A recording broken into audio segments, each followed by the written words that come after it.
Ladies and gentlemen, I welcome you all to the second ever Dadapon Awards! Hello everyone, I hope you are doing well and great today on this amazing day.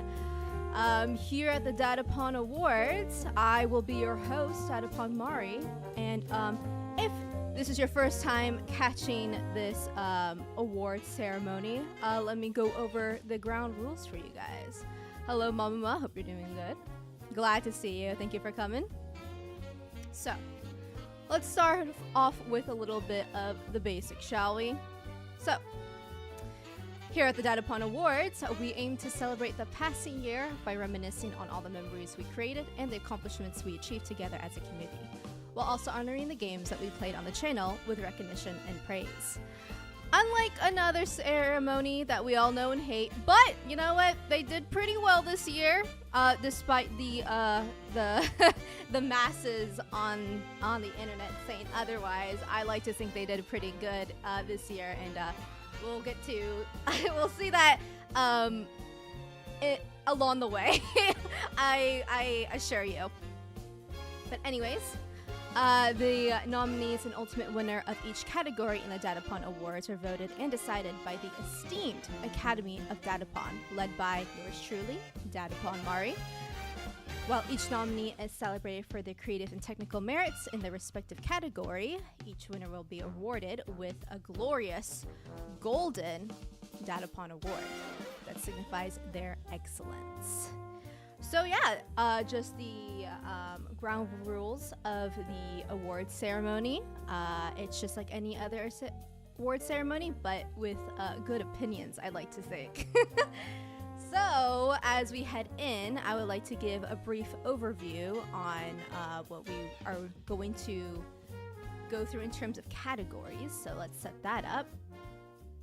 By the way, I gave this warning last year, and I will give this warning again. I apologize if there is any crust during this entire thing, because I'm managing this on like a whole separate tab, music and everything. So if there are any technical difficulties, I do apologize, and I hope you do excuse if any of the transitions are a little bit not great. But hopefully we will not have any issues. I did not have any issues when I practiced, so hopefully we'll be okay. Anyways, let's get started.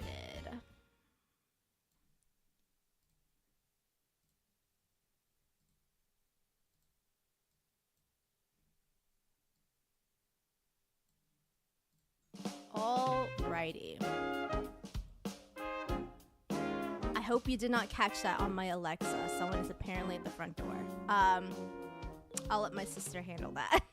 Anyways, for the categories of this year, we have, of course, at the very beginning, we have a recap of all the games that we played in 2025. So we'll have a bit of a timeline showing what games that we played in each month, and kind of give like a rundown of how we played it, how we enjoyed it, and such like that. So basically, along with the awards, this is kind of like a way to reminisce on all the games that we've played and how we felt about them. But the second award, or the second category, but the first award, will be the best multiplayer, which we have played a lot of multiplayer games throughout the year. It's kind of just like my thing on the channel, honestly. I really enjoy playing video games with all of you guys. So multiplayer games are kind of like the base of my channel, and I think it would be fitting to give that as the first reward, just because it's kind of the thing that really kickstarted my channel, honestly. So we'll start with that in terms of the first award. The second award is Best Soundtrack, which is once again another thing that I am very deeply in love with in terms of making my videos. A lot of my videos are based on the soundtracks of certain games and how those tracks are able to basically write out a whole new story and perspective to you through their melodies, motifs, and such. So I would also like to give recognition to video games that excel with their soundtrack. And on a similar note, we have Best Narrative, which once again, kind of a go figure thing for me because I love talking about the stories of video games. I think they are a very, very strong piece of media in order to tell a story. And I'm glad that they've been getting a lot more recognition in modern times than previously. But I would still love to give a shine on video games who excel with that. Next up, for our next category, these sets of rewards are to highlight stuff that is a bit more tailored to the stream channel experience. So if you are a regular viewer in the streams, these will definitely click with you more. So first up is probably what most people on this channel view, my uploads. I'm gonna be completely honest, I wish I was able to upload more because the pickings were a little small. I'm gonna be completely honest. We'll work on that next year, but I do think we have some bangers regardless in terms of my uploads that I have been really, really proud of. So we'll be going over that.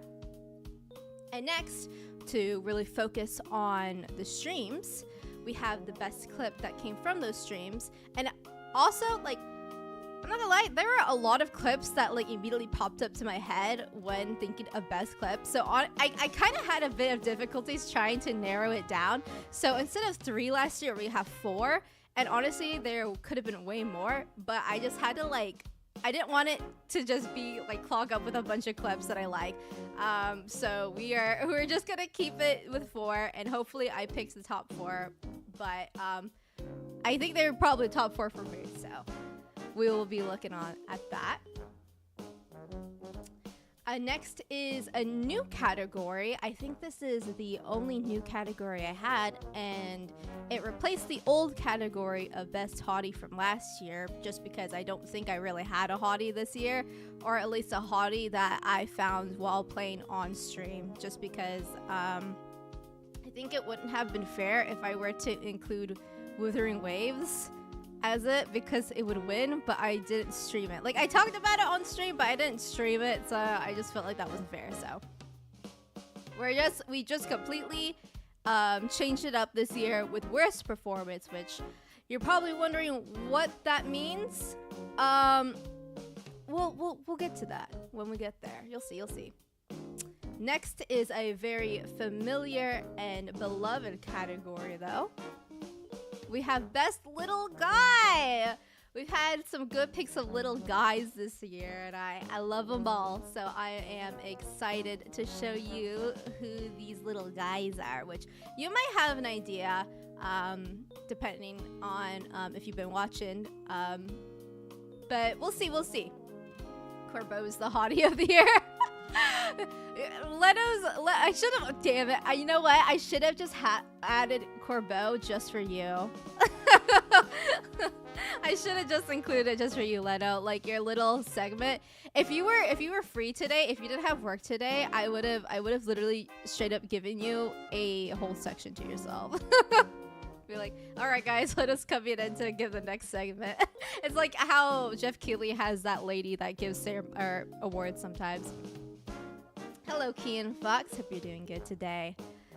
But anyways, next category is very similar but different in taste. Is Best Blorbo. I think this one may be a little bit hard to tell. I know Little Guy is definitely very obvious just because I have such strong opinions on my little guys, but I have the same with Blorbo, though it's mostly inside, and you'll see.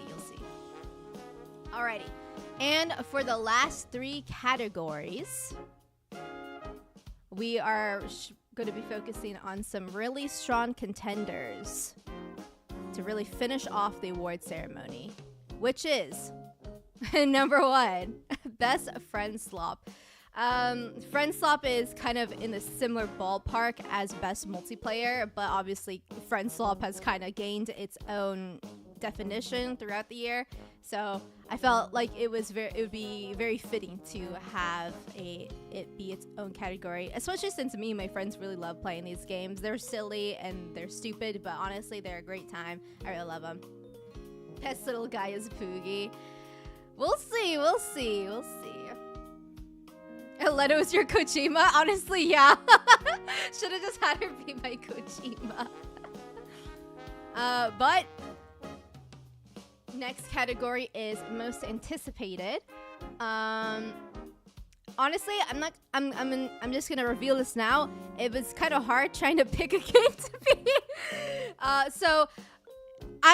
There are a lot of games that I am currently looking forward to in terms of those that have been announced so far. So we only have 2, and I think you guys know which one would be one of them, but the other one might surprise you. Maybe. We'll see. But regardless, I'm very, very excited for those 2 games, and we will see who comes up on top. As well as kind of think of it as like a way to scope out the next year, because there may be some games that completely surprise me, like with Kirby Air Riders, that was not announced at all. It was announced in the year, and it honestly would have been my most anticipated if it was announced the year before. So we'll see how this changes up things. It's very, very funny to think about. So we will get into that. And then finally, to close it all up, we will, of course, have Game of the Year. So this is the general scope of how the categories will go. And of course, we will be starting with the recap. So let's get into it.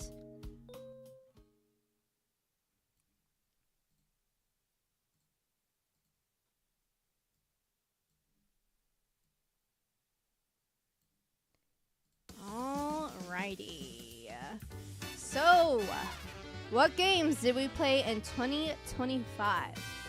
Well, start off with a bang. We have Monster Hunter World, which technically speaking, we started in December, late December, I think last year. And then it kind of brought us all the way to January. So it was like a nice, easy game to kind of flow into. And I think it's like kind of symbolic to end the year with Monster Hunter and start it. So I like how that kind of flowed. And then in February, a big surprise that this game took over me as much as it did, Marvel Rivals. I typically don't really like competitive games, but something about Marvel Rivals just really clicked with my head. Maybe because the combat was actually fun, when a lot of competitive PvP games like this don't really feel great. And so I for as short as it lasted, or maybe as long, because I played this for way longer than I thought I would. I had a really fun time until a certain crash out, which we will talk more in depth about. You will see. But anyways, in March we have a couple of games running. So once again, we return to Wilds because, or no, JK.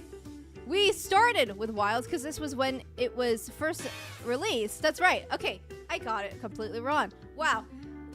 Last year, we played the demo, and now the game fully came out, so we were just playing that, and I do believe that was what caused me to pause Marvel Rivals, just completely throw myself into this game. And through it, I was able to play and discover my love for Hammer, for the bonk. It's a great weapon, I love it, and I'm addicted to it. But during those streams, because Monster Hunter Wilds was actually a bit shorter than what I was expecting, I got my friends together to play Repo, which was a really, really fun time. So we have a couple of those streams sprinkled in here and there, but we got some good moments out of that, some good laughs, and a good video out of it as well. So that was fun. And then after that, we have another banger come through, which is Xenoblade Chronicles X, which is a great game. Also, I wasn't sure how well it would translate to a stream game, considering that Xenoblade games are very like story heavy and stuff like that. But it was a great time. We got some good laughs out of that. So some unexpected laughs for sure. But it was a great game. And then in April, what did we play? Pretty much the same thing. We kind of just cycle through this the same games. I think kind of in like the opposite way though, where I just full on finished Xenoblade before returning back to Wilds and Repo, because around that time I do believe the Mizutsune update came out, and so I played that, and then between all of that I played some Repo with my friends as well. So March and April are pretty much the same in terms of the games we played. As for May, that was when I returned back to Marvel Rivals, because that was when when was that? I think that was when Emma Frost came out. So it was kind of a good time to play tank, just because we were finally getting new rules for that. So that was exciting. But as you all know, I eventually crashed out along with my PC, because my PC like just did not like this game, and I often got punished for it, even though it's literally not my fault. So after that, after one last final crash, I actually full on just started tweaking and threw it out the window to have one single Animal Crossing stream, which I think now is kind of like tradition to show my island when I'm going to be decorating. And with that new update in January, I'm actually kind of excited to get back into it. Maybe I'll stream it. We'll see how that goes. But I am excited, very excited for that update, and I can't wait to get back in decorating. So we will see more of that in the future for sure. But in terms of June, we have Black Myth Wukong, which I honestly was very surprised with. I wasn't sure how I was going to like it, just because I don't really like Souls-likes. And I know a lot of people don't describe Wukong as a Souls-like, but I really enjoyed how fluid the combat was. It felt very fair, and it was quick and snappy, which I guess is why people don't really describe it as a Souls-like. But to me, I feel like the kind of the whole jive of that genre kind of has the same feeling with like the stamina and all that stuff. So I had a lot of fun with this game, even though I wasn't really expecting to. I was actually kind of scared to play it, but I had a great time with it. So that was a fun month. And then for July, we have, okay, this month is gonna be, is it this month? Or like this section or the next section? It might be, honestly, it might be both. Anyways, throughout the whole, like, the rest of the year, you're gonna see Monster Hunter kind of like pop in and out, just because that's exactly what I do with the game when it gets a title update. I kind of like collect all like the little itty bitty updates that it gets, and then play it all at once for like 1 or 2 streams. So we will see all of this along the way. Sorry, I just hit my mic if you heard that.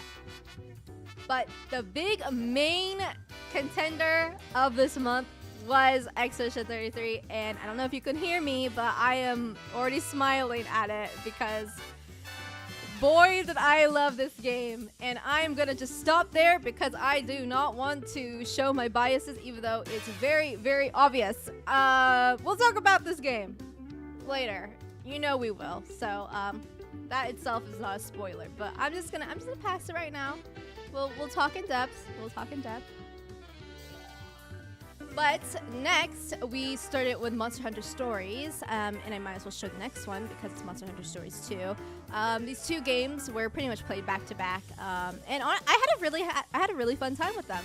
I wasn't really expecting much, but I actually really enjoyed the combat more in 2 than in 1 because I felt like the rock paper scissors combat in Stories 1 was kind of random and didn't have a whole lot of a whole lot of pattern recognition as it did with Stories 2. I think they really finalized the combat of that.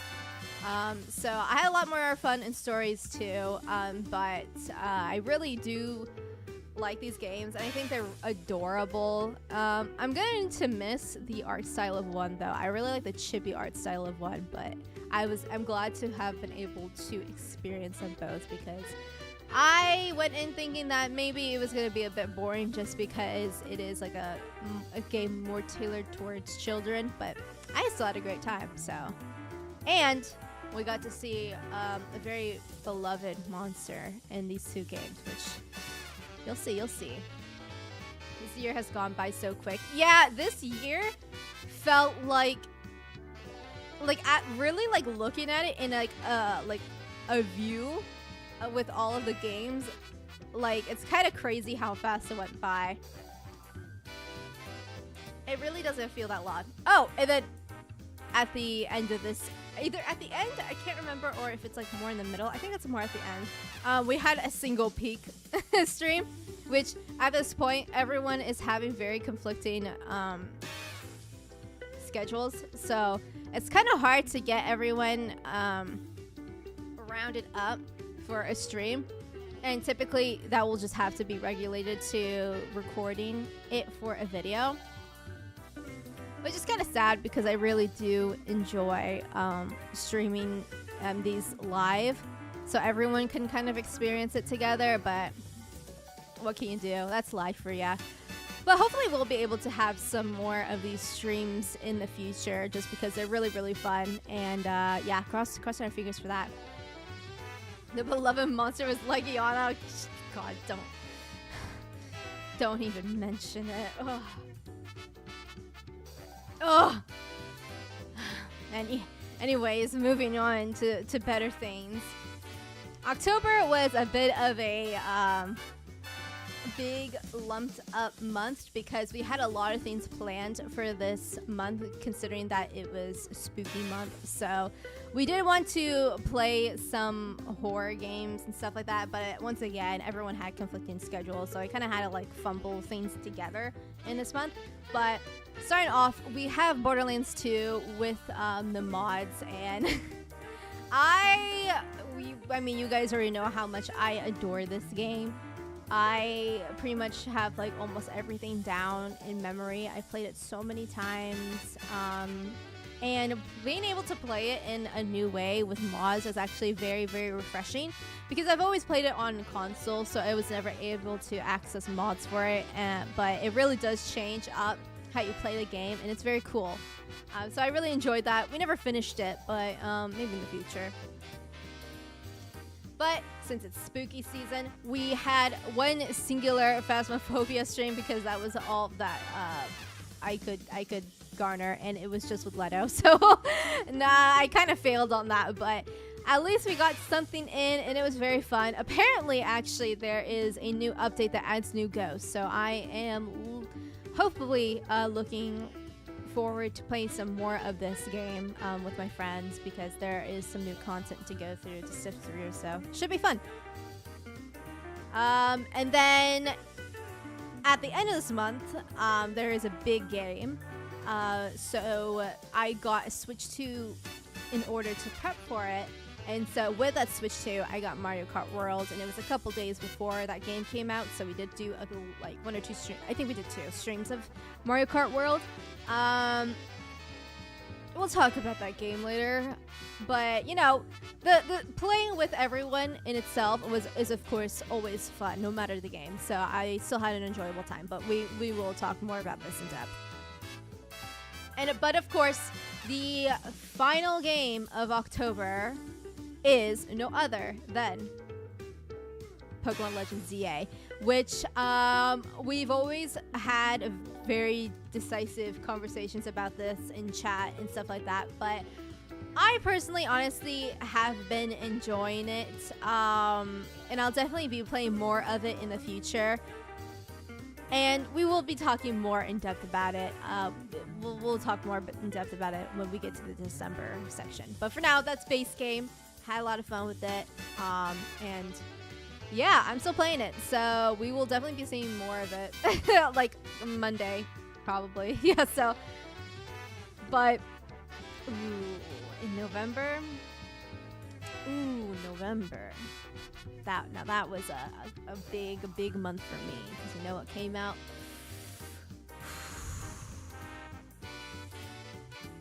Oh, Dadapon! I hyped up the game. It wasn't Wilds, but Wilds is in there a little bit because title updates. Anyways, big game of November was, of course, Kirby Air Riders. Oh my god, I love this game. Oh my god, I'm still in awe of how we were able to get a second Kirby Air Ride, and it's as flawless as this. You would think it isn't possible to top Peak, but somehow Sakurai did it, and I cannot be any more grateful that this game exists. And oh my god, it's still like the brain rot is still so real. I love this game, and it's just chef's kiss. We will, of course, be talking more about this. And I love how I was just like, I'm going to hold my bias for Expedition 33. I'm not holding it for Kirby Air Riders. I fucking love this game. So yeah, that was a game that came out of the blue, and I threw everything aside just to play it. Because I was going to play like Pikmin and the Alan Wake series, but Kirby Air Riders came, so come on. Game has no fur. It says 0 out of 10, but it has Esper. I'm glad that Esper is able to make 7 points. That's good. Speaking of the game score, I will talk a little bit about that. But of course, once again, in between November and December, we have some Monster Hunter Wilds, and we will. I'm not sure if we will get to it on Monday, but early January we're probably gonna play it again because the new update just dropped. So we'll see more of that, though. I don't think we'll see it in this year. It's gonna have to be next year, but we will see some more Wilds. So rest assured on that. And of course, with December, we finished it off with a bang with some more Kirby Air Riders, which I am desperate to play some more. But of course, what I completely forgot that came out was the DLC for both Expedition 33 and ZA. I didn't forget the DLC for Expedition 33. More so, I wasn't expecting them to just drop it right after the Game Awards. So I had to drop everything for that. But what I did forget was the DLC for ZA. So I also had to low-key drop everything for that. But more after everything. So not as much of a dire situation as Expedition 33, which luckily only took about a day. It was a small update, but it was a very cute update. And a great way to send off the game before they work on the next game. But the DLC for Legend ZA came out, and I'm not gonna lie, I know a lot of people have been kind of complaining about this game in terms of how grindy it is. But for me, I actually really enjoy the gameplay loop. And it's very reminiscent of how Arceus felt, where it's more focused on catching the Pokemon than battling. And I mean, I've already said this before, but I really, really hate the ZA Royale like battling thing. I think it's such a slog. So for the DLC to focus on catching, which is what I loved in Arceus, I am very, very grateful for. And I kind of like the grind of it too, because I don't know, it like tickles my gambler brain a lot, trying to see what donuts I'll get and then resetting like 20 times. So you know what, fun stuff for me. It really is a good game to do that. And I know for a fact that like I'll stop playing it and I'm like, you know what I'm in the mood for? Shiny hunting with donuts, and I'll probably just hop on. So the DLC it's definitely a very, very much watered down from the DLC we got in Scarlet and Violet, which I think makes sense because there was that thing where they said that they wanted to spend less money on the DLC because they kind of went overboard on the DLC for Scarlet and Violet. So I don't think we're ever gonna get a DLC that comes close to what we got for Scarlet and Violet, which is a bit sad. But I'm still having a lot of fun with this DLC just because it feels more like Arceus than whatever they introduced in ZA. So yeah, I've been enjoying it, and that is exactly what we will be closing off 2025 with. So I'd rather grind donuts and soft reset or fast travel. I soft reset for my donuts just because I am a little bit on a crunch in terms of the levels, because this isn't a problem for anyone else, but it's a problem for me where after I end and there's a section where I reach the level for the next survey, it's really annoying. The game stops you and says you can't do any more unless you talk to Corbeau and like progress the story. So that's my one little thing that is like stopping me from just making donuts and letting it go. I'm like resetting for min-maxing purposes because I want to get as much as I possibly can in the span of how little time I have. So that's the one reason why I soft reset. But yeah, donuts are so much more fun in terms of shiny hunting and filling out your Pokédex. Oh my god, filling out your Pokédex and all that stuff. So oh yeah, for sure.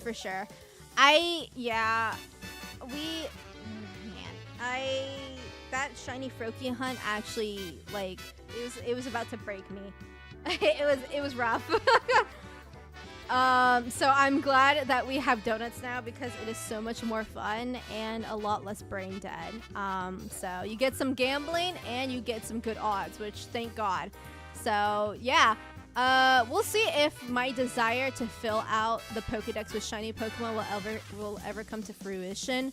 I think it's a fun idea to do over time, though. So I'm thinking about it. But anyways, since we are done with the recap of 2025, let's get right into our first award, which is Best Multiplayer.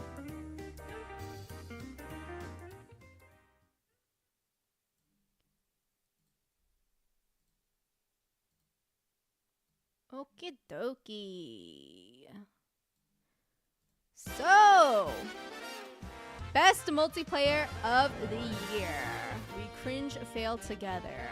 A very, very real thing in my perspective. I definitely get carried a lot by you guys, but that's what makes those games so great.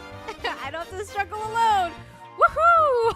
So, first nominee of this category, of course, is no other than Monster Hunter Wilds. I feel like at this point, Monster Hunter is kind of a basis of this channel, and I couldn't be any more grateful because the Monster Hunter community is so very sweet. Like I don't think I've had any better experience playing online on a game before than with the Monster Hunter community, because. Or just like honestly have met such a chill community before. Like you guys are so chill. And when stuff happens, like if we ever like get washed in a fight, which ever rarely happens, it only happens with Savage. Like it's always just like, yeah, let's get back up and try again. Like no rage or anything. It's great. I love Monster Hunter and I'm glad to have really gotten a boon from it this past year. But in terms of a loving community and bonding over fun little monsters and killing them, we have the most we have the complete opposite. Good God. Okay, just hear me out for a bit. So, the experience of Marvel Rivals was it was something, all right. Just to put it lightly, and for a lack of better words, it was something. But the reason why it's nominated in this section is because despite how horrible that community is and everything, I do really respect the devs because they put in a lot of effort into this game to make it like feel really, really smooth and great. like when I play like hero shooters or like PvPs, there's always like a very clearly defined meta, and you can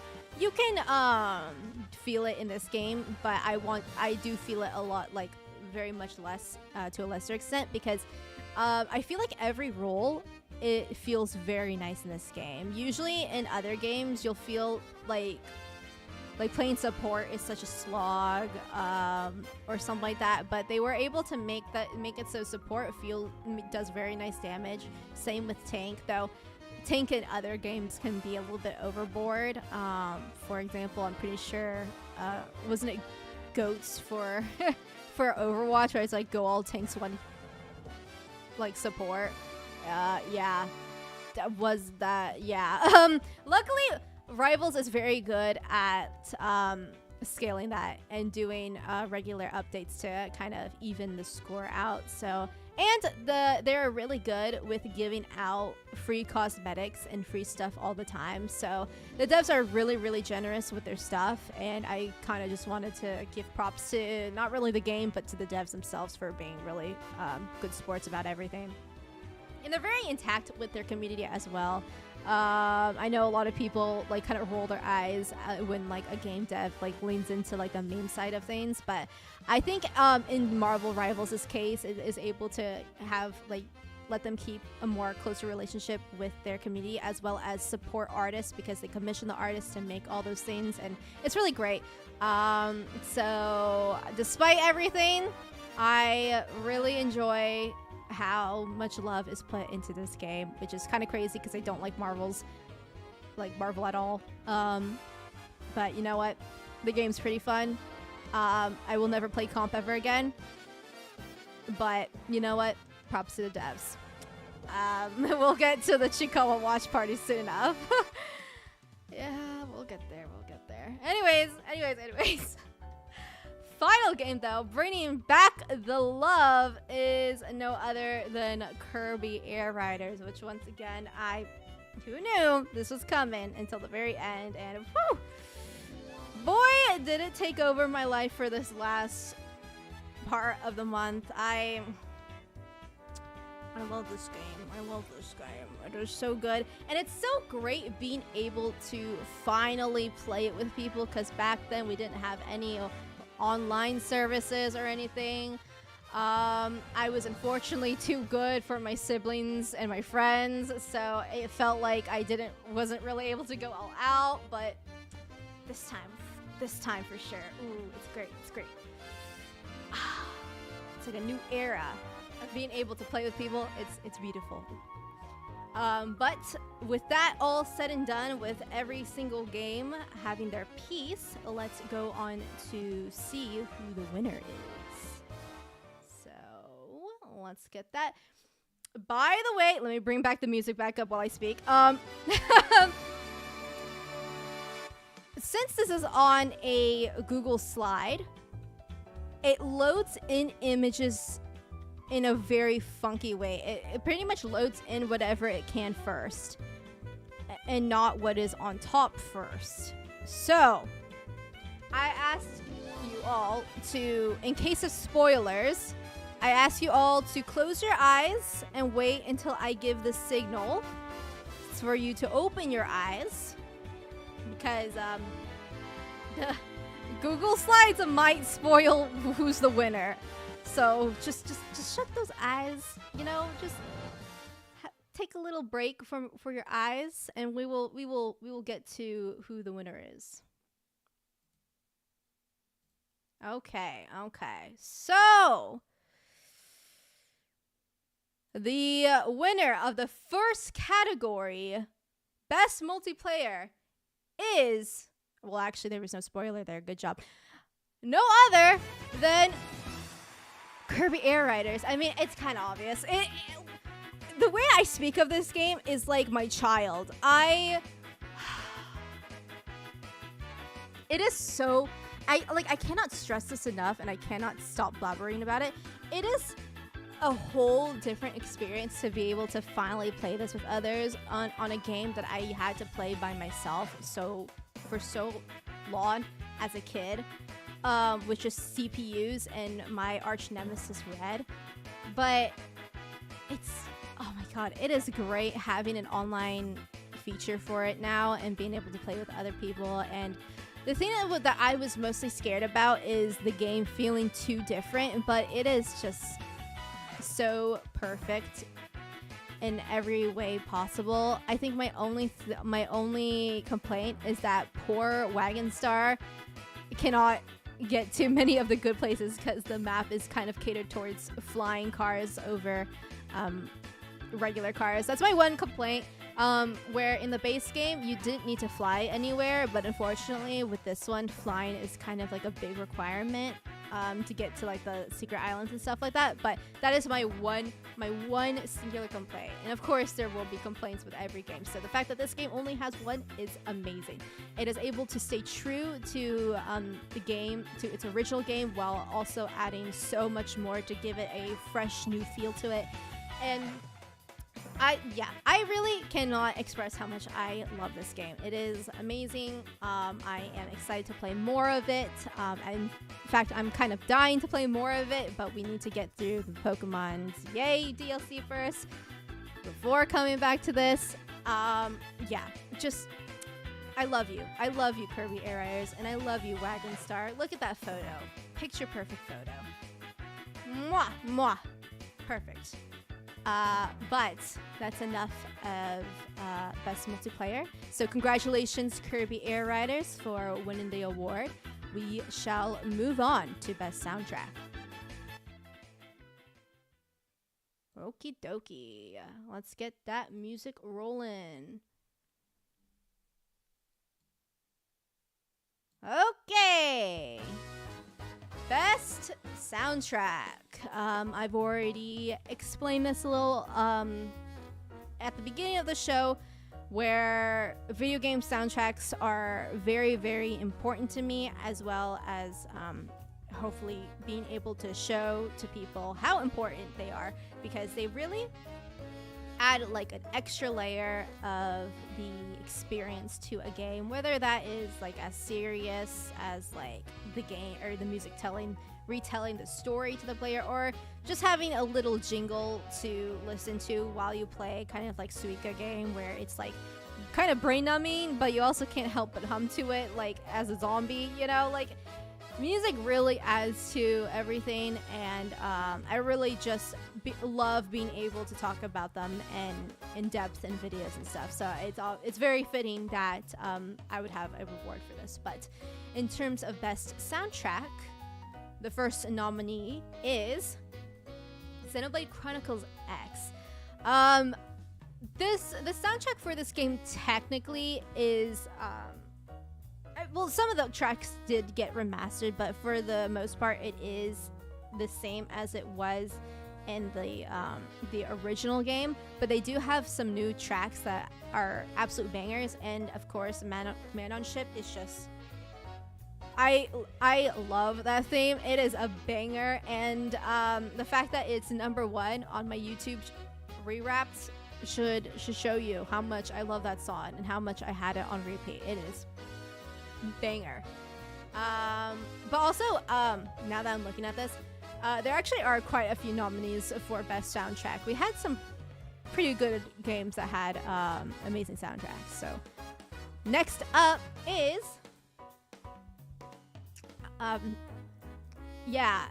do I need to explain this? I don't think I need to explain this, to be honest. I think we pretty much have gone over why this game's music is amazing, right? I mean, I'm going to be making a whole series of videos about it, so I think we don't need to really go in depth about it. So next game is Pokemon Legends ZA. If it's one thing that this game did a stellar job in, it's the music.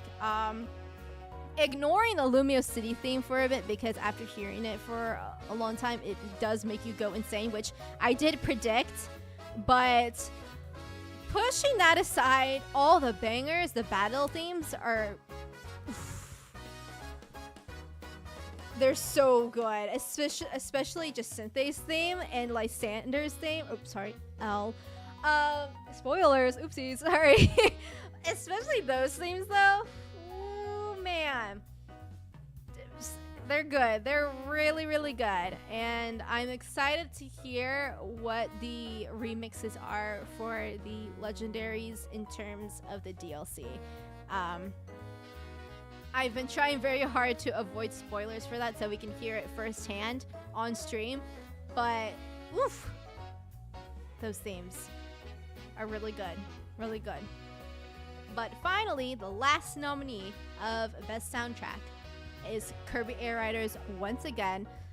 What I really love about the soundtrack for Kirby Air Riders is how the complete soundtrack has been remade from scratch once again, but it has the same sound and essence as the original tracks. Like, if you aren't listening closely, you'll probably just think that they just reuse the same tracks, but they remade them, and you can hear like different little changes in like in instrumentation to really tell you off, as well as just how the themes just sound a lot more like HD and crisp. But it's really amazing how they are able to take these very iconic tracks and revamp them in a way that is very true to how it originally was, while making it sound brand new.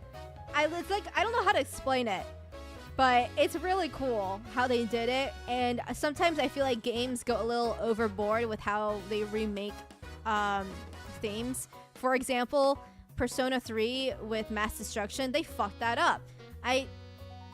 The OG Mass Destruction is just so much better, and I'm just like, bro, this sucks. But Kirby Air Raiders did not do that. They found like a perfect middle ground of it sounding like the original while sounding fresh and new. So gotta give props to that. However, I am very, very sad that there is no Lighthouse theme, because there is no Lighthouse. So that is the one track that was left out of the soundtrack, and that was my favorite track in the whole entire game. So that was kind of sad. Very sad. Not kind of, just very sad. Which is why I wanted to start the award ceremony with the Lighthouse theme, though from the anime, from Kirby Right Back at Ya. But that's why I started that the waiting area with that music, because I love the Lighthouse music, and I'm so sad that it didn't make a return in Kirby Air Riders. But regardless, everything else about the soundtrack, as well as the new tracks that they added, are great. I love Crystalline Fissures and stuff like that. So, and the Skya alt map, because that really hits hard after you get true ending in Road Trip. So that, yeah, I'm gonna be listening to that for a while, especially since it just was uploaded to this website that I use listen to all my soundtracks to. So I'm ready to listen to that until it is just ingrained into the crevices of my brain. But those are all our nominees, so let us announce the winner, which, you may have already expected who it is, but let me load up the music first. Okie dokie. And the winner of...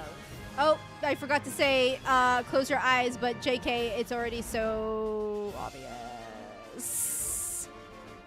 That one for sure definitely spoiled that. But I mean, are we really surprised as to who the winner is here? Like, come on now. Like, if you're on my Discord server, like, if you saw the pictures of my Spotify Wrapped, I mean, yeah. I was even like a little bit late to the game, because the game came out in April and I didn't play it until like June, so I could have had way more months to listen to it. So the fact that I was able to listen to it that much with the little time that I had left in the year, yeah, I don't know if that's healthy or not, but hey, here we are. And like I said, I'm gonna be making a whole series of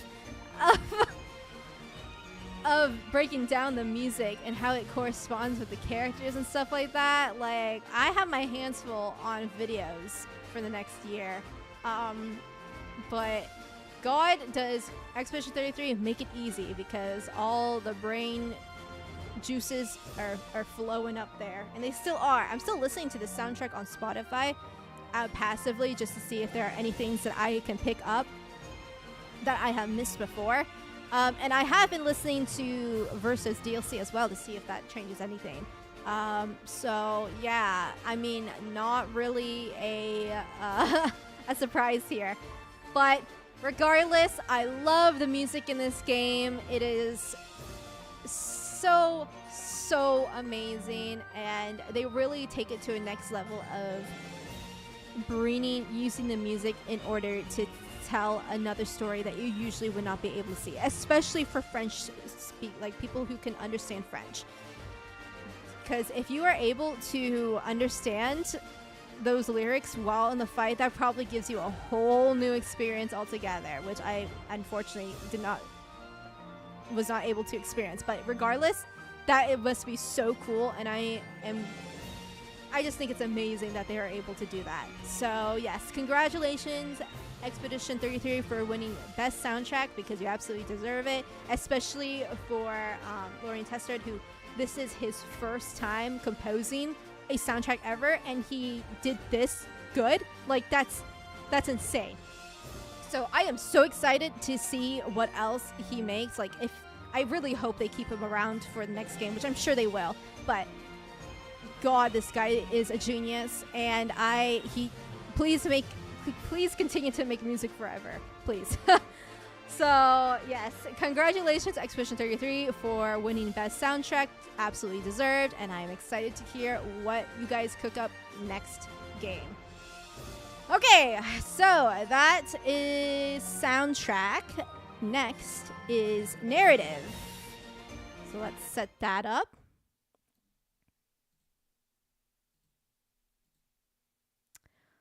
Okie dokie, narrative time. Best narrative. With how much I talk about how the music of video games impact a game's story, of course, with it comes the story itself. And I also get a lot of brain worms when thinking about stuff like that, and it keeps me up at night, which is why I probably have such horrible insomnia, but you know what? All worth it. So, which game has the best narrative? Well, this one is a little bit obvious too, because I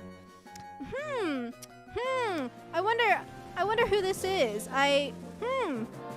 Big thoughts. Any guesses, people? I surely have none. Okay, you know what? Let's just go into it. No bravado, anything. Let's just get into the best game of the story. Yep. I mean, are we surprised? Like this, I cannot. Every time I think about this game, I literally go silent because it is amazing. Like, no point in hyping it up because it already obtained that hype, and it does it with flying colors. Oh my god, this game annihilated me for so long, to the point where it hijacked my thoughts of Monster Hunter. So I have turned my thoughts from Monster Hunter to Expedition 33 in terms of videos, and it will be like that for a while. So yeah, literally Sasuke posing, for real. Like, every time I think about this game, I am legit Sasuke posing. It is a masterpiece in terms of story. Like, I'm telling you guys, if you have not played this game, please go out and play it, because it deserves all the praise that it does. I know it's been getting flack for winning like so many awards at the Game Awards. 9 awards is crazy, but I truly believe that it was all extremely well deserved for a game that had for their first game ever produced in this studio, as well as for many people. And the fact that they learned from just YouTube videos is just, it's really inspiring too.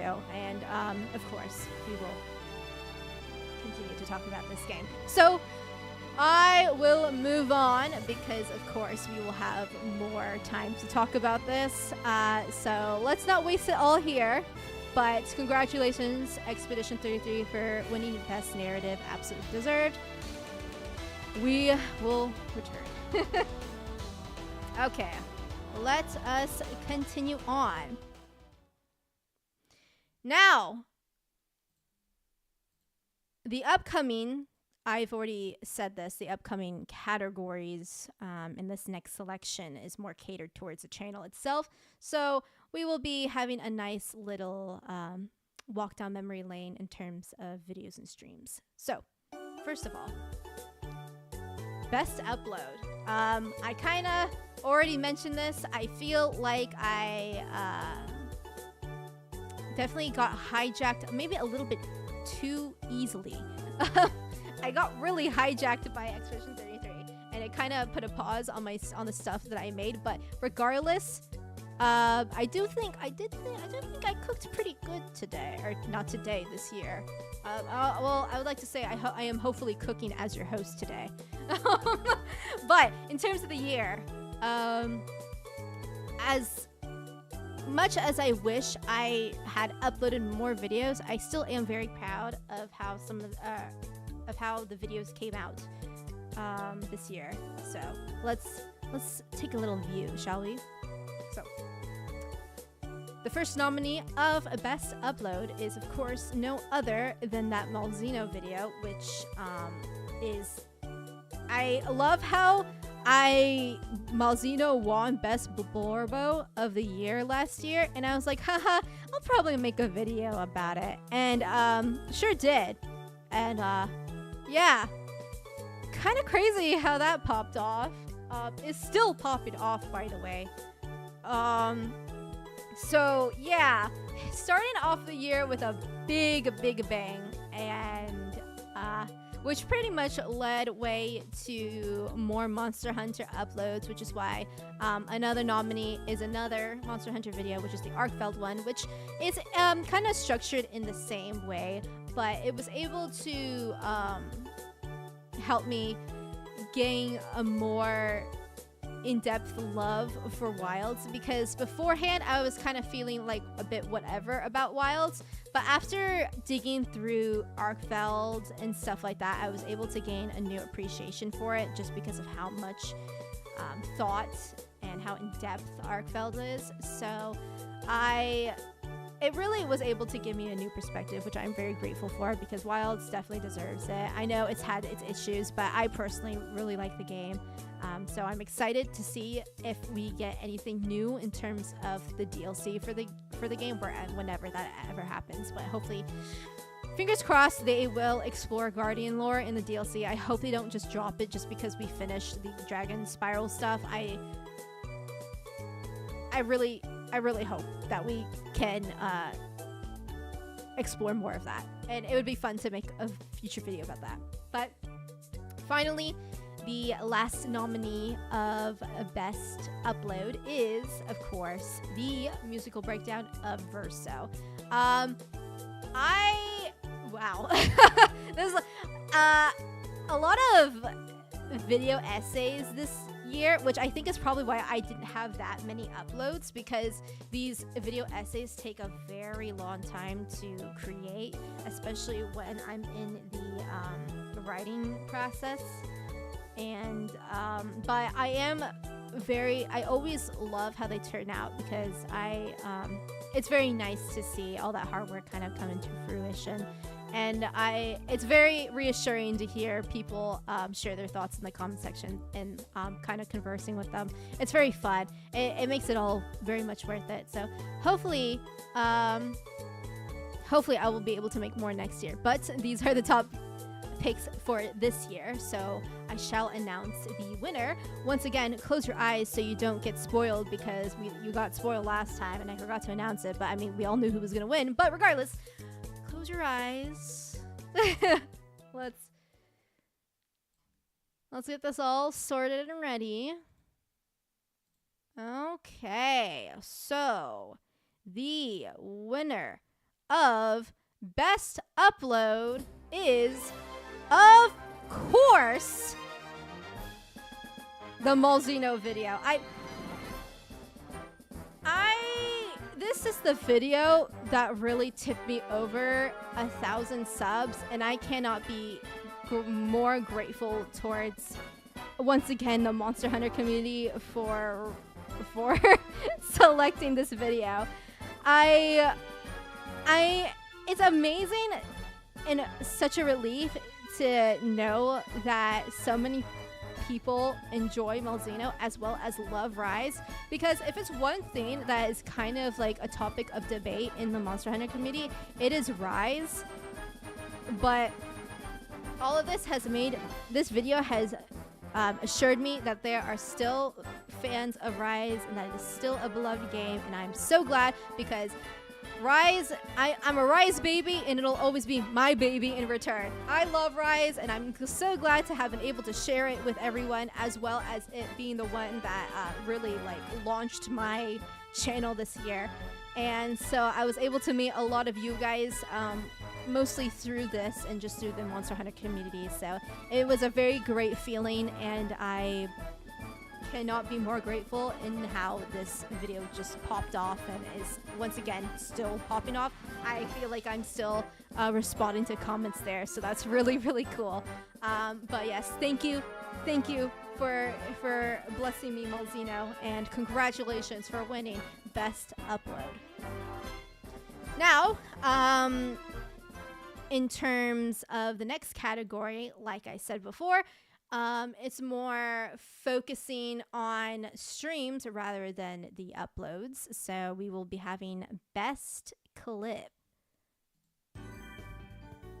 So with Best Clip, I will be like playing the video on stream and have myself muted. But I do want to say, as a heads up, I have no idea why the video got so crusty when it was uploaded to Google Drive, because that's the only way you can insert videos on Google Slides is by uploading it straight to Google Drive. I mean, technically you can do it through YouTube, but yeah, I just did it through Google Drive and it kind of compressed the shit out of the video. So I apologize if they're very crusty. I did try my best. Hopefully it's not crusty anymore. Maybe it was just because it was just uploaded. So maybe it having like a day or two to like really get itself settled in will fix it. But yes, starting off with the first clip. Let me put a pause on the music, and I will mute myself during these, so I will not be interrupting you. But first clip, let's get into it. First clip, of course, is going to be a Monster Hunter clip. And if you know, you probably know what clip I'm talking about, but you'll see. Okay, here you go. Hi, Pesto, my guy. Ah, yes, I have the bird on my head. That hit! That range is insane.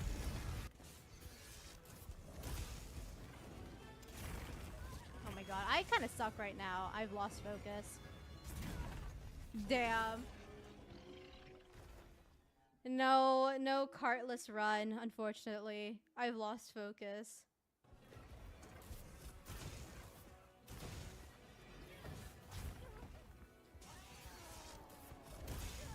Oh my, what the fuck? I was full HP.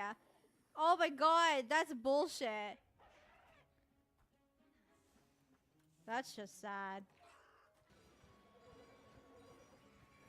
You don't see me? I don't think you see me. Sit down, buddy. Sit down. Sit down. Sit down. Sit down.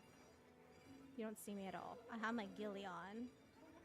It would be ridiculous if you saw me. Is he gonna sit down? Thank you. Oh. He was that close, huh?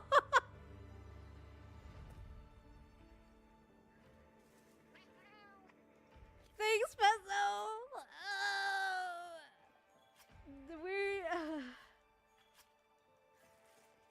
Yikes, that was embarrassing for me. I mean, embarrassing for Radar to just kind of get a hit to the butt and die. But embarrassing for me because I got carded twice. Today is just not my day. Alright, but that'll be it. All I really have to do is collect that stuff, which I will just do on my own. Oh, I see you need another of those kumquat bugs. I'm not about to do that again after all that.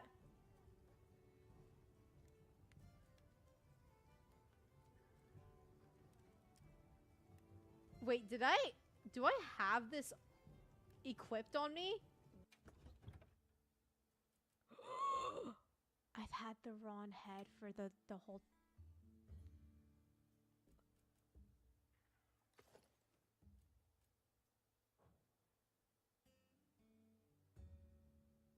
I had the wrong one on the whole time.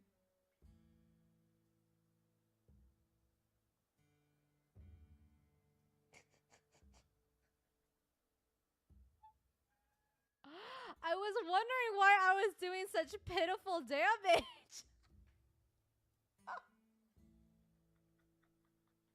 Oh my god. I am an idiot. Wow. Okay. The more you learn, I guess. Jeez. Yeah. Should we check it out? Man. Yeah, that was embarrassing, and I'm still embarrassed by it. Dude, it's so embarrassing too, because it's against Raydown, and I always dunk on him. And I like went in the fight being like, haha, this is gonna be easy. And then I got fucking carded twice against him. Oh, it is all because of the bird that I was so excited for. 40 minutes too. Oh my god, it's so embarrassing. But you know what? At least it makes a good clip. Anyways, here's the next nominee. Oh, another clip of suffering, by the way. Really funny. Can we shoot this?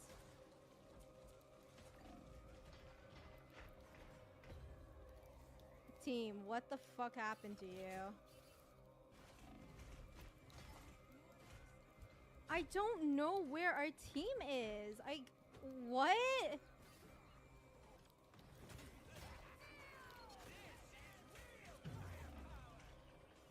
I can't do anything if no one's gonna push with me. Amazing. Amazing.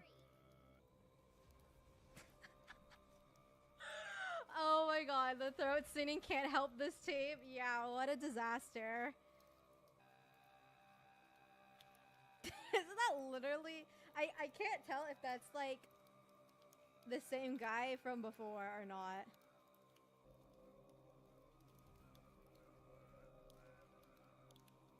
I love how the day kind of just falls apart.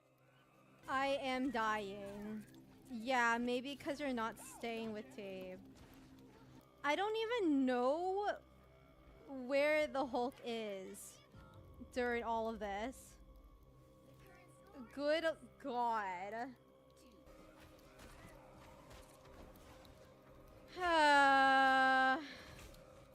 Dude, okay. I'm gonna portal. No one came. No one came. No one came. No one came. At least I opened it for you people. I opened it. Please. What the fuck?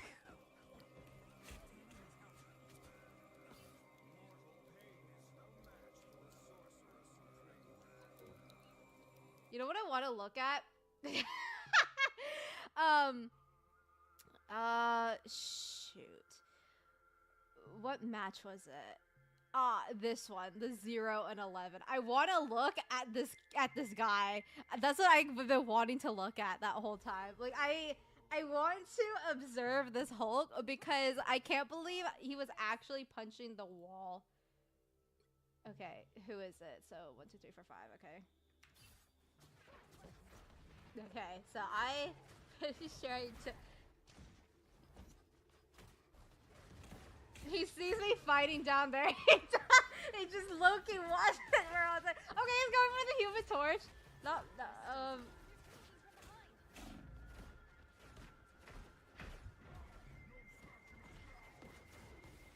okay. Like, this has to be someone's little brother on their account, right?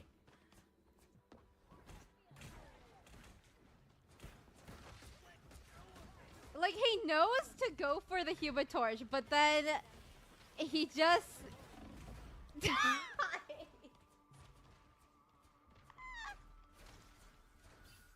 And you know what we're gonna do again? We go right back into it. He hates this human torch. He hates this human torch so much. His vision goes red the moment he sees the human torch.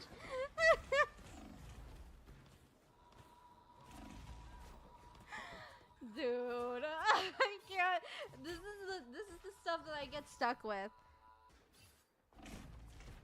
Yeah, I'm telling you, it's that human torch. He hates that guy. He hates him so much. He doesn't care if he wins. He'll just keep going back every single time. Dude is actually the Hulk. Now, I want to see the part where he's jumping. Oh, that's me. I want to see the part where he literally jumps into a wall after I open that portal. I think this is where I do my portal. And I open the area because they all turn towards me. And this guy's actually punching the wall. I don't. What the fuck?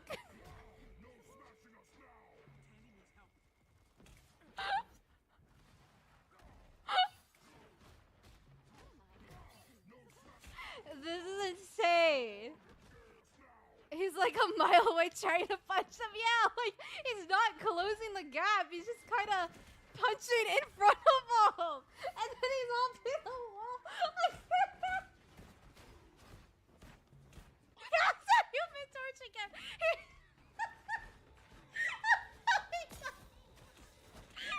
He's like, he'll like stay calm for a bit, and then he sees the human torch. He's like, I gotta get in there.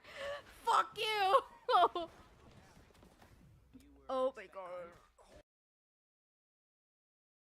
Oh my, oh my. Yeah, I think I literally got into a match with the canonic, like, Hulk. Like, that was the Hulk himself. He, like, really wanted to fuck that human torch over. And it just took all his thoughts. And you know what? I don't know if anyone has seen this clip of Germa playing Marvel Rivals, but there's like this one time where he was like, I feel like the Hulk is like a character that 9-year-olds play. And I felt like that is indeed the case here. Like it yeah.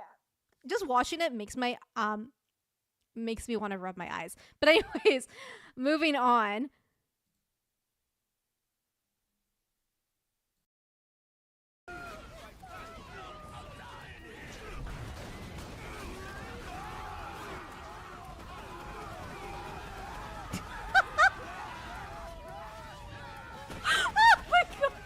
Screams of agony as I'm like burning them alive.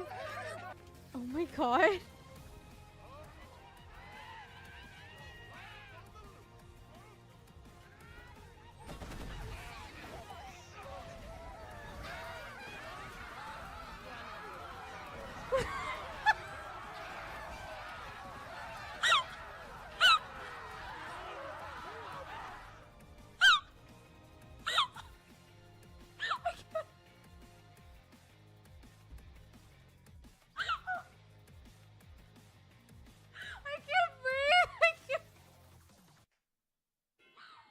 Oh my god. This is. Oh my god. I can't breathe. I actually can't breathe right now. Oh my god. They're like actually screaming in pain. Like they're like layering.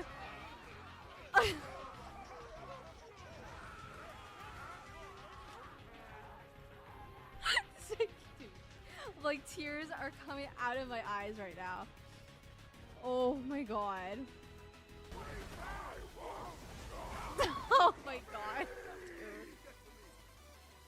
Rick, I hope you are like super proud because after killing so many of your men, I don't know how you wouldn't be. Yeah, a reason why I kind of want to go back to the modded run of Borderlands is just to continue putting people on fire because that was so funny. Like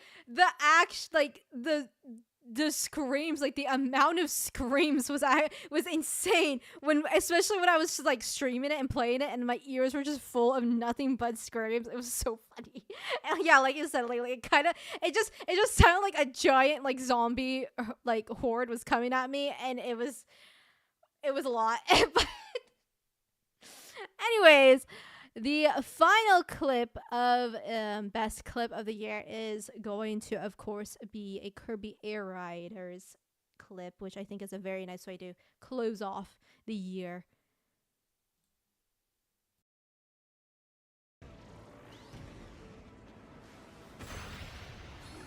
Bam! This guy is like running around in circles. Come on.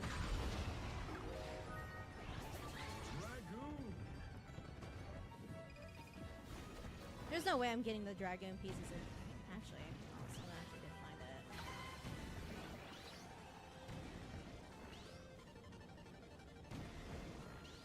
No way in... Where are you? 5, 4, 3. Come on, come on, come on! Time. I got it! Right? I got him at the end. Yes! Dude, that was a sick ass ending.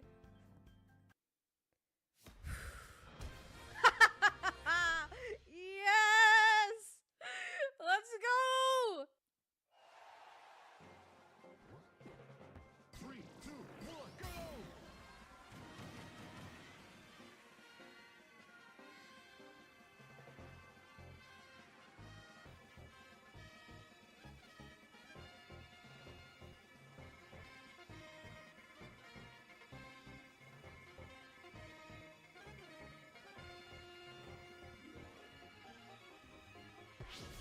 Beautiful.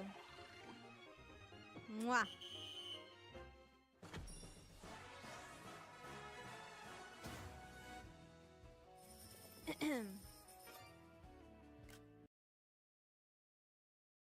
Honestly, one of the most clutch games I've ever had in my life in any game. That was kind of sick. You gotta admit, Kid Fox, even though you got absolutely fucked over, because I do feel so bad for you for getting that Hydra, and that was the game we got. You gotta admit that was pretty cool of how I was able to get it in like the last 30 seconds of the game. So I was cooking there. I actually was like so locked in for that match. Like it was kind of it was one of the best moments of my life, truly. But those are all the best clips of the year. So I shall show you all the winner. Once again, close your eyes because it might spoil it. Alrighty. So I kind of did spoil it a little bit, so I hope you all had your eyes closed. Okay, best clip of the year is this fucker. Oh my god. You guys don't as I was watching that, I'm literally scratching my head in rage right now.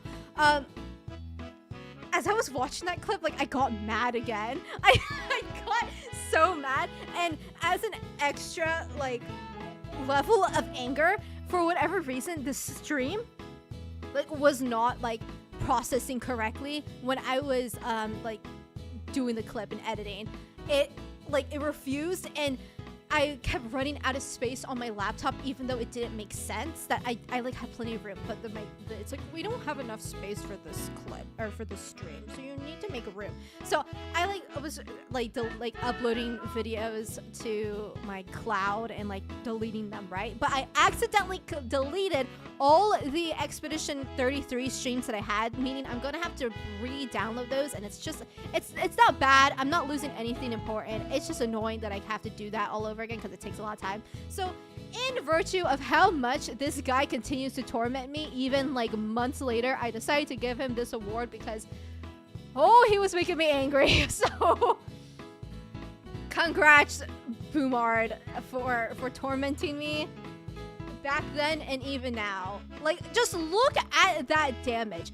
Only 1,827 damage. It's 16%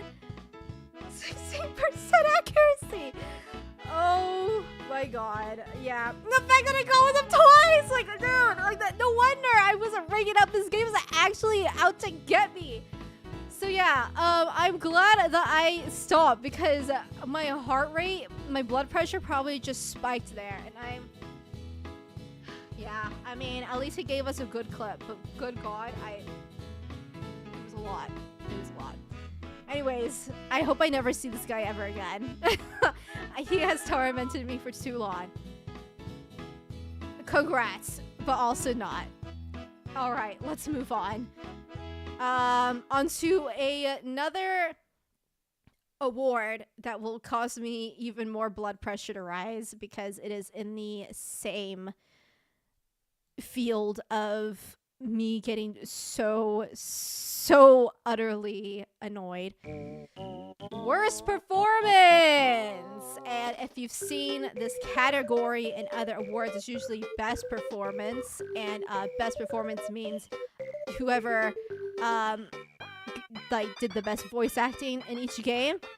For this channel though, it's worst performance, and the performance is my PC in certain games, because I swear to god some of these games are going to actually blow my PC up and me with it.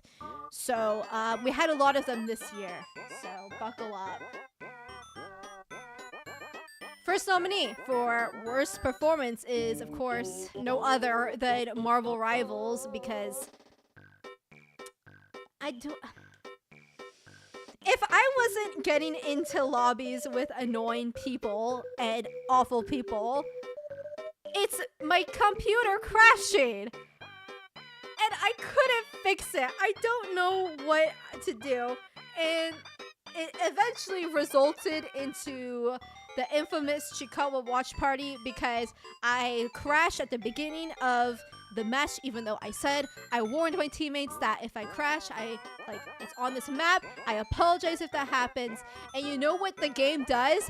Punishes me because it thinks I disconnected on purpose, which I did not. I have evidence that wasn't the case, and yet I still got a punishment. I got my elo taken away from me, and they're like, you can't competitively matchmake for 15 minutes, even though it wasn't my fault.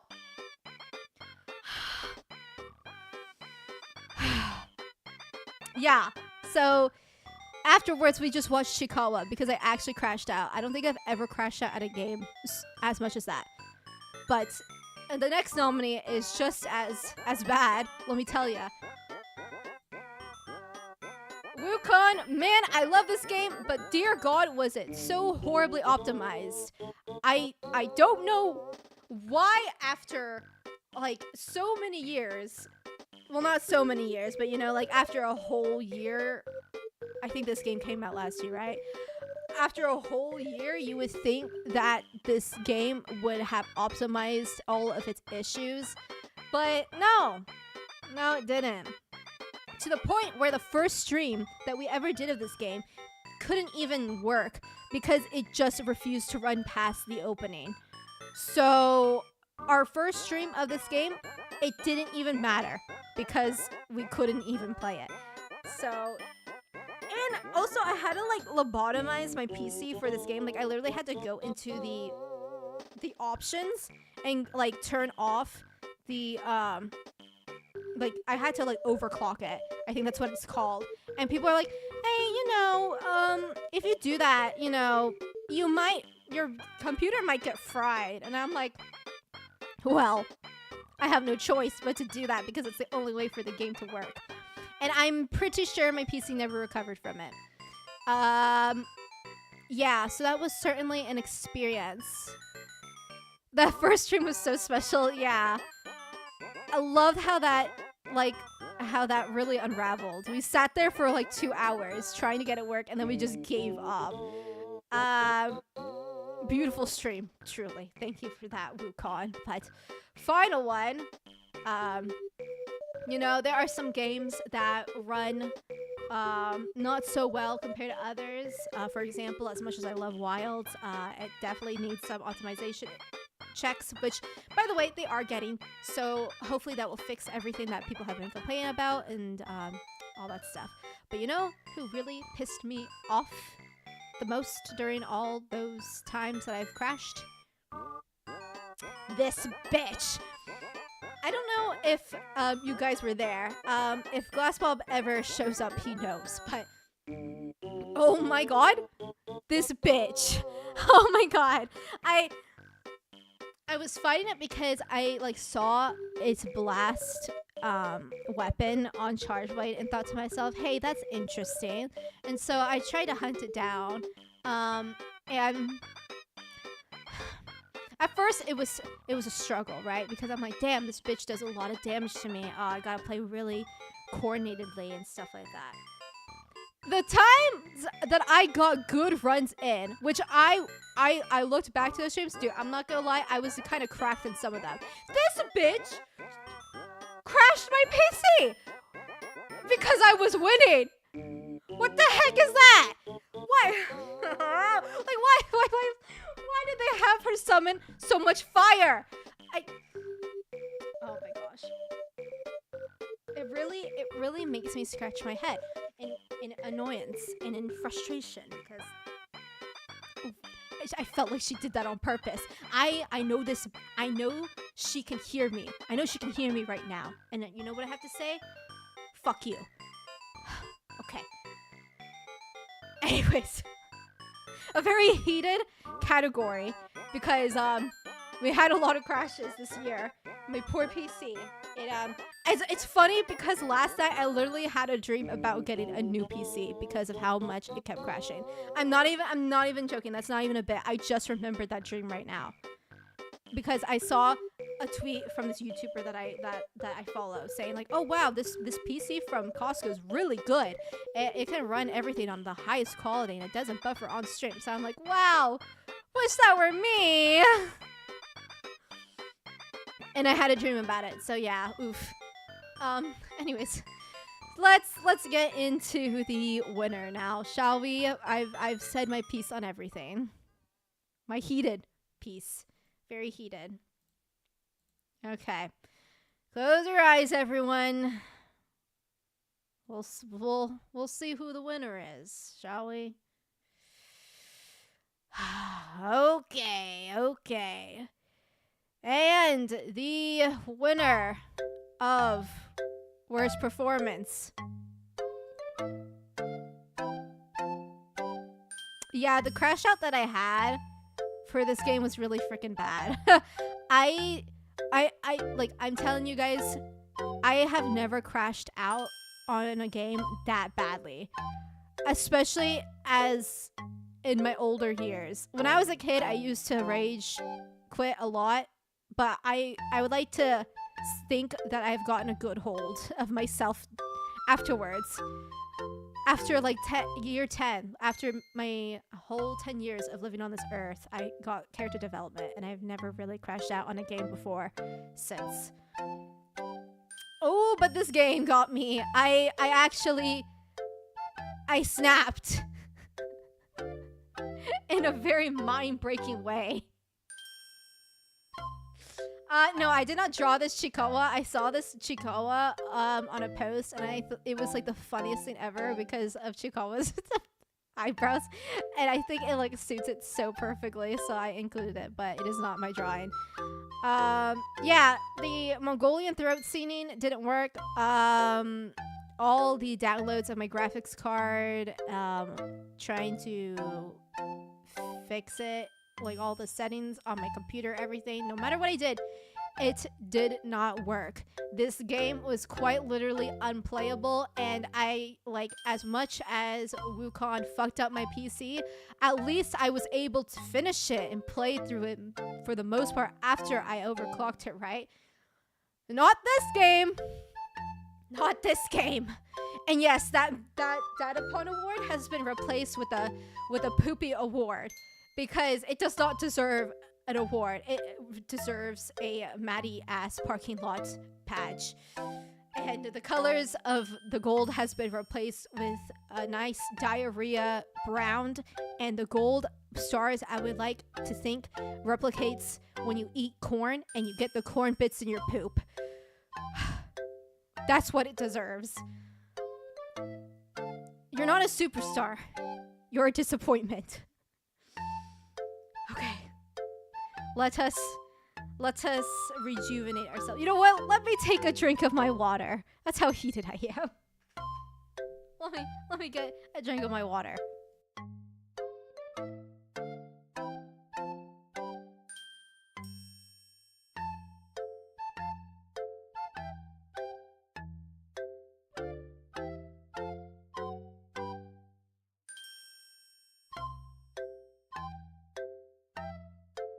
Oh, okay. I feel calm. I feel calm. Let us breathe. This era of rage is over, and let us hope that we will never ever get any more bad crashes in the future with other games. Okay, let's move on to better things.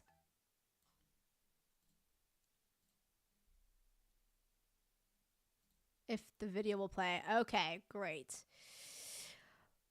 With all that rage and hatred out of our way, I am excited to introduce the next category.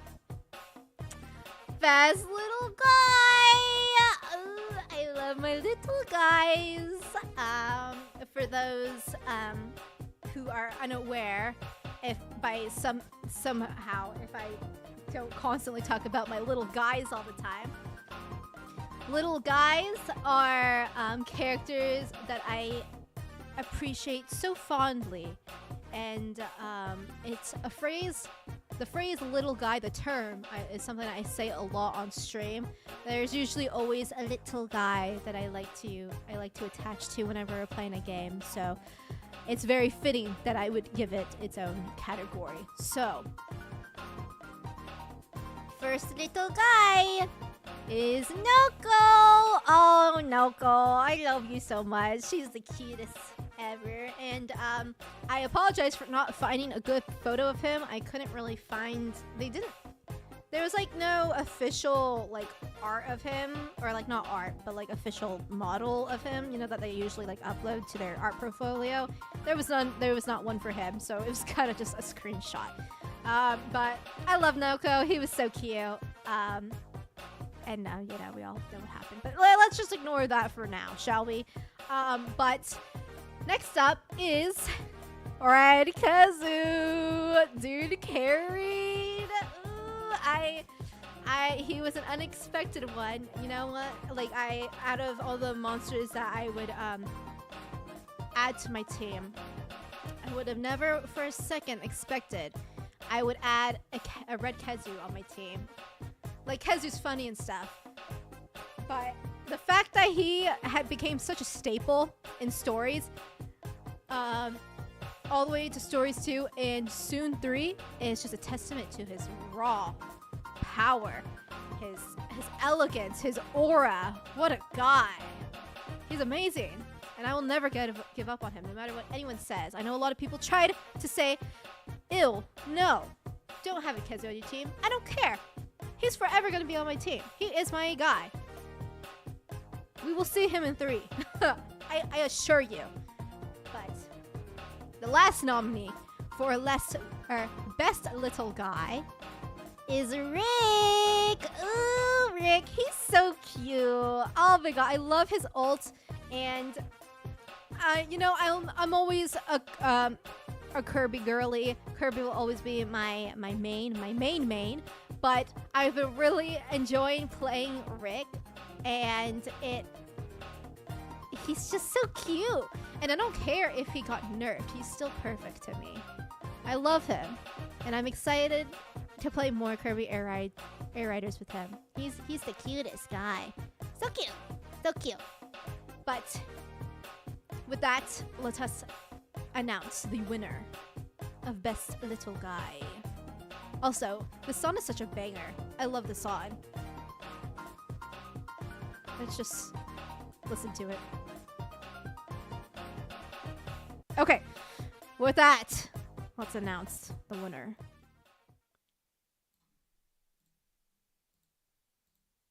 All right, close your eyes, everyone. Close your eyes.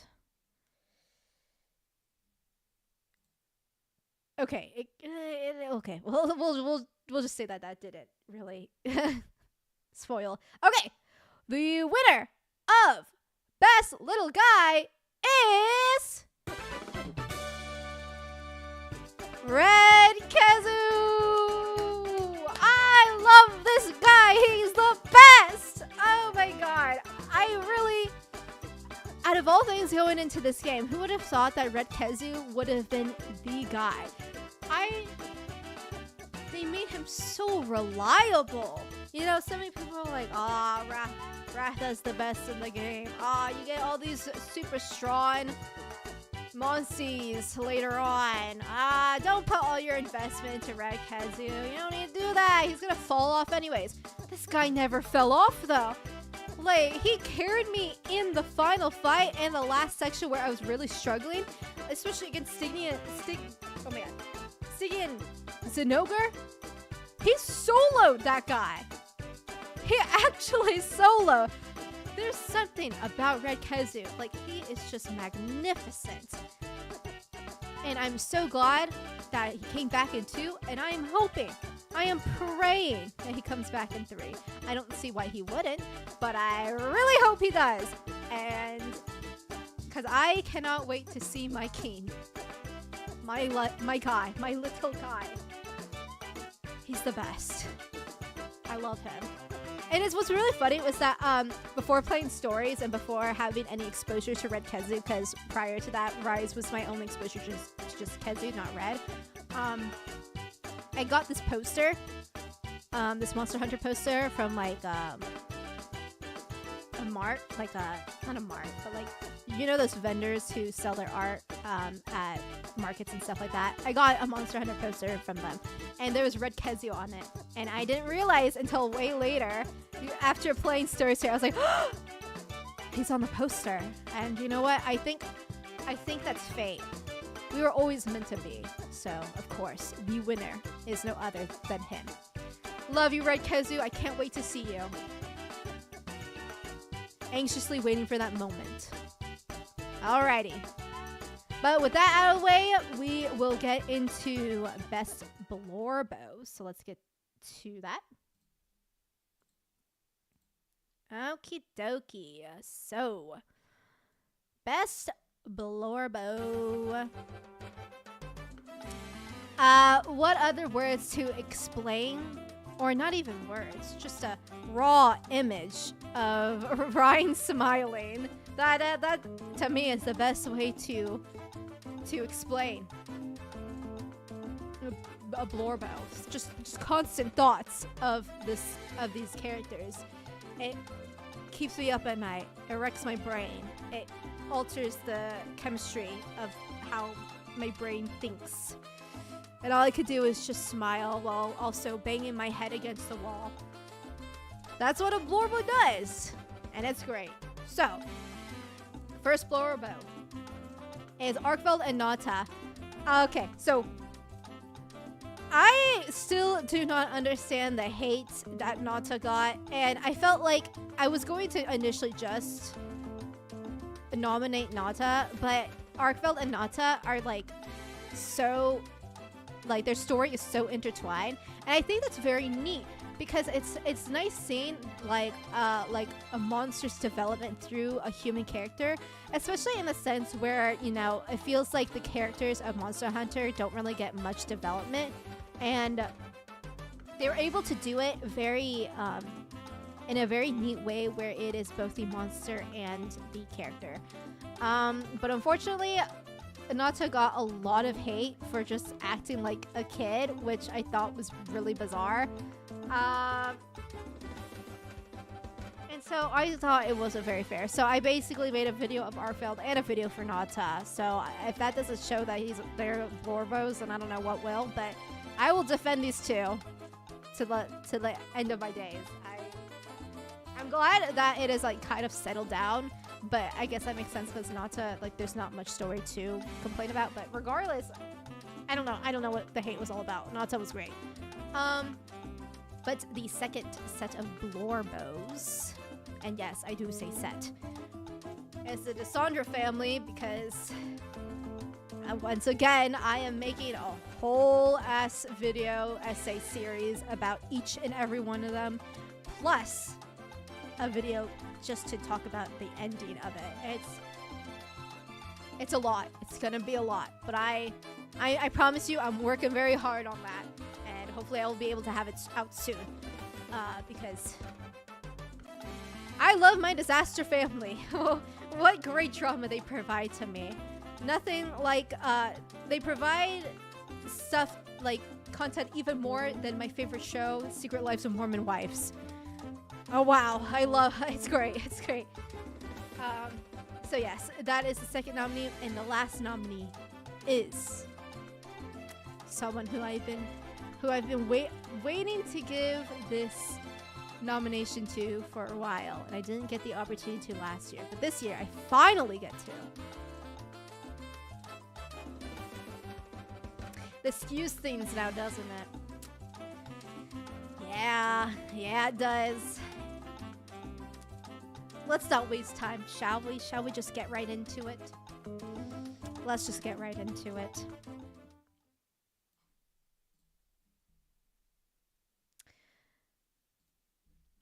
Okie-dokie.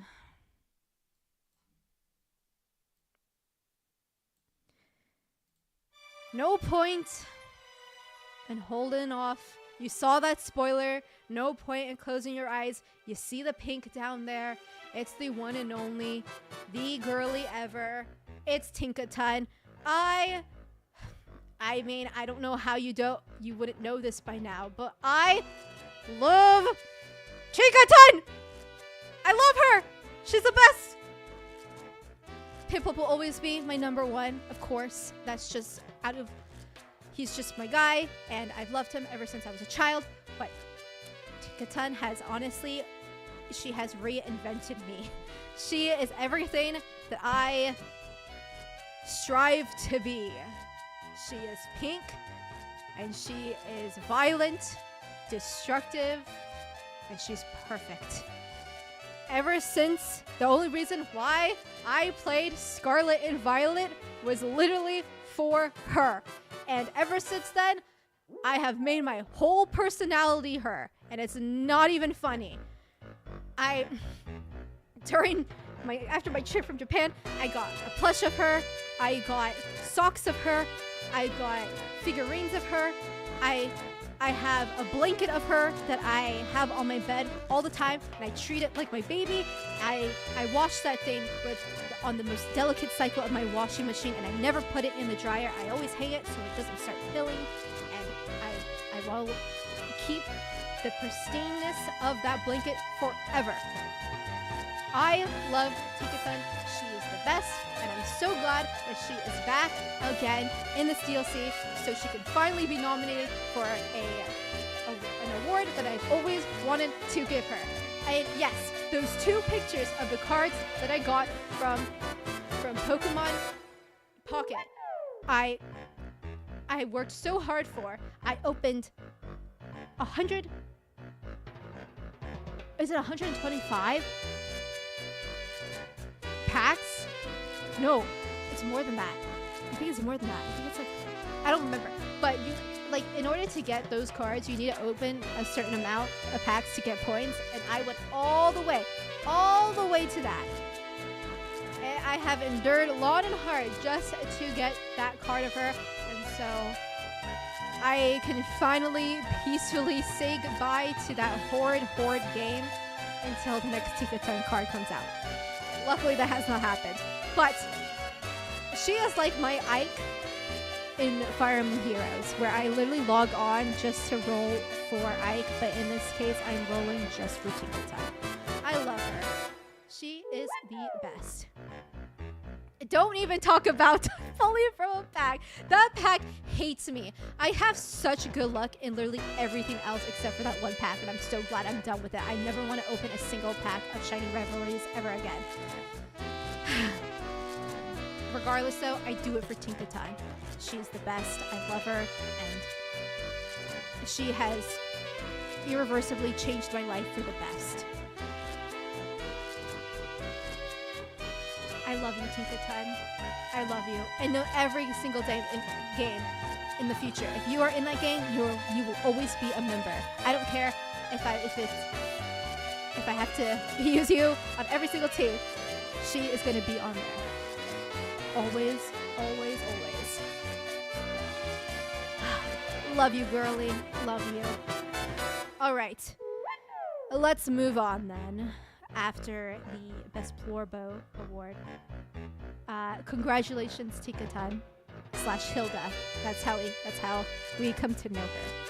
But congrats on the win. Love you. Okay, let's get into the next award.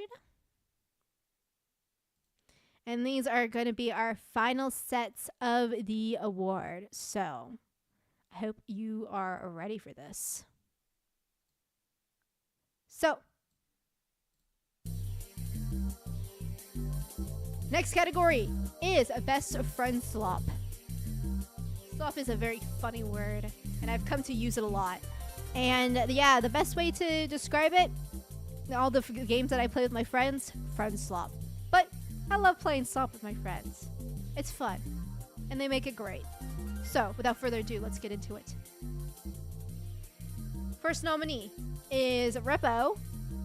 We actually did not get a start on our game swap very early in the year. Well, we did. It's still in the first quarter, but regardless, I think we played this around April. So a little bit of a late start to friend swap, but a very, very good start as late as it is, because Repo is actually very, very fun and goofy. We've had a lot of great moments from this, and a pretty fun video came out of it as well. I think they added an update that adds in more areas and new monsters, so we could actually probably go back and play some more. But that did leave us with another game, or friend swap game, which is Peak.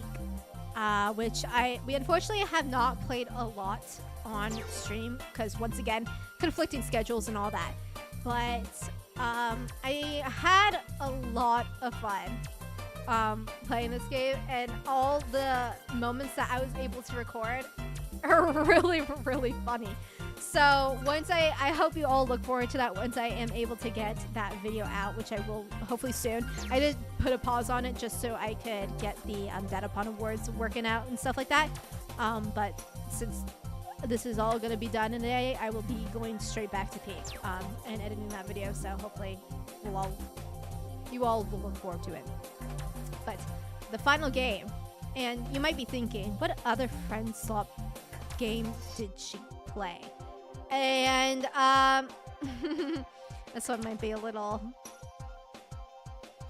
well, I'll just show you. You know, not fair to say that Mario Kart World is friend swap, because it absolutely is not. But I'm just gonna be honest. What did they do to this game? What did they do? Why did they do that? Why is every race course just a straight line? Why is there no 200cc? Why does everything feel so slow? What did they do? Who's on the management team for this game? What the heck? Like, obviously, I still had a lot of fun playing with you guys. Like, the team races are really fun. But the actual, like, racing aspect of it, what the heck? What did they do? So yeah, personally, I call it slop. Not by definition of the usual term, but it's kind of slop to me. And yes, going back to peak, Troy is the dead weight of the game. Of the team, I mean. Every single time we play peak, he's the only one that's always dying. And once again, in the upcoming video, you'll see how much he adds to that. But yeah, $80 game for Mario Kart World, by the way. Yeah, like you said, Kia Fox, it's just really makes you think and put it in perspective. So yeah, with that as well, I did think about that. I was like, it's an $80 game and you get this. Like, it feels slop to me. At least I got it with the Switch, so like there's that. But what the heck did they do? I miss Mario Kart Wii. That was I know 8 is pretty good. I just didn't get it because I was like, a lot of it probably feels like I played it at like friends' house and stuff like that. And it feels like it just still feels like Mario Kart Wii. So I didn't get it. But if I had known this is what we would get afterwards, I should have just gotten it. But anyways, those are our nominees. So allow me to announce our winner. Close your eyes once again. I really hate how Google like Slides does that. I don't know why they did that. But anyways, the winner of a best friend slop with a nice pop to the P is something that also starts with a P. It's Peak. This game is actually really, really fun. I am so grateful that they are consistently putting updates into it. We haven't even started on the Forest update that just came out. Not just came out, like a little bit ago. And I would have given it to Repo, but I think Repo in its gameplay is a little bit too it like punishes you too much, I feel, because yes, in Peak you always have to start off in the very beginning, but as you continue playing, you pretty much learn different routes and stuff because it's the same map every time, at least for that day that you were playing. With Repo, it just punishes you way too much, and it gets a little bit tiring after like the third reset. But with Peak, it feels very great. Even if it's on the same map, it feels fresh every single time because new stuff can happen. And yeah, it wasn't going for Mario Kart. What the heck? So yes, this is our winner, and I do need another drink of water, so I'm gonna go mute myself real quick. But enjoy the music, and congratulations, Peak, for the award. You deserve it, and I'm excited to see what other updates come out of it.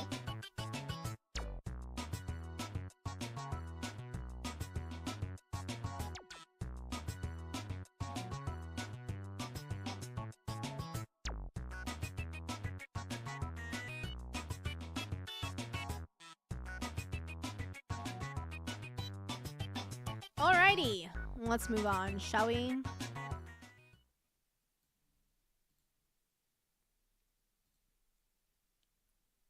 Come on. Sometimes I click on the video for the music and it just like does not want to play. Okay. So, next category.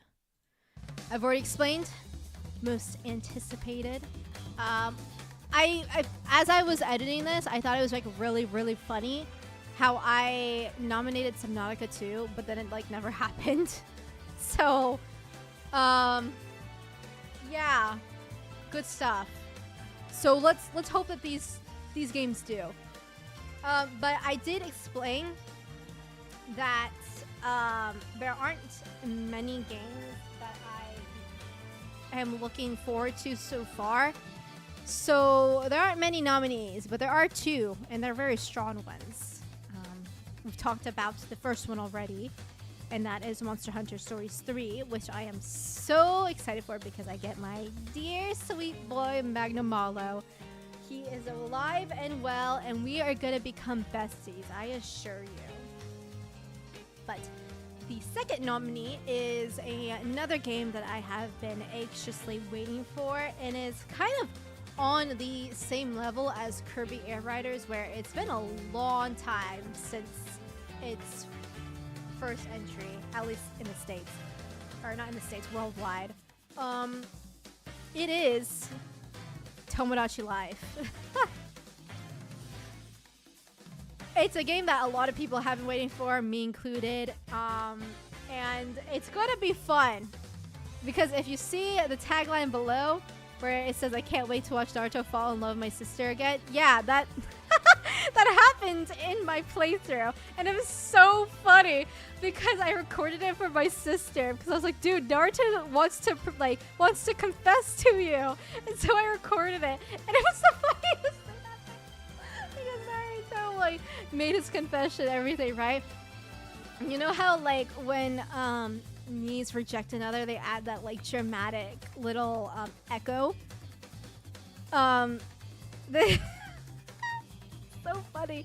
My sister's me rejected him. It's like, "I'm sorry." So I'm excited to see that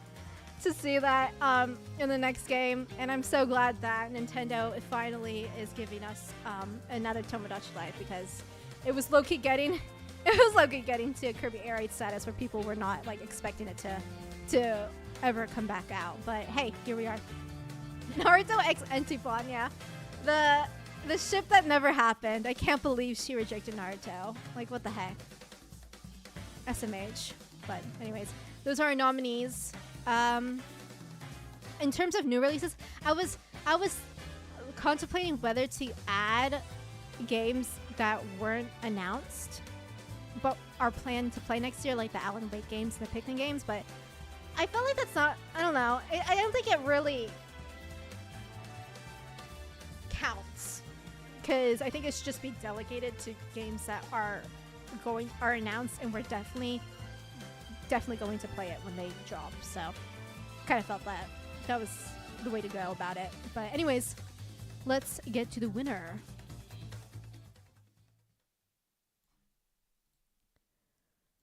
Okay. Now close your eyes before I load in the next slide.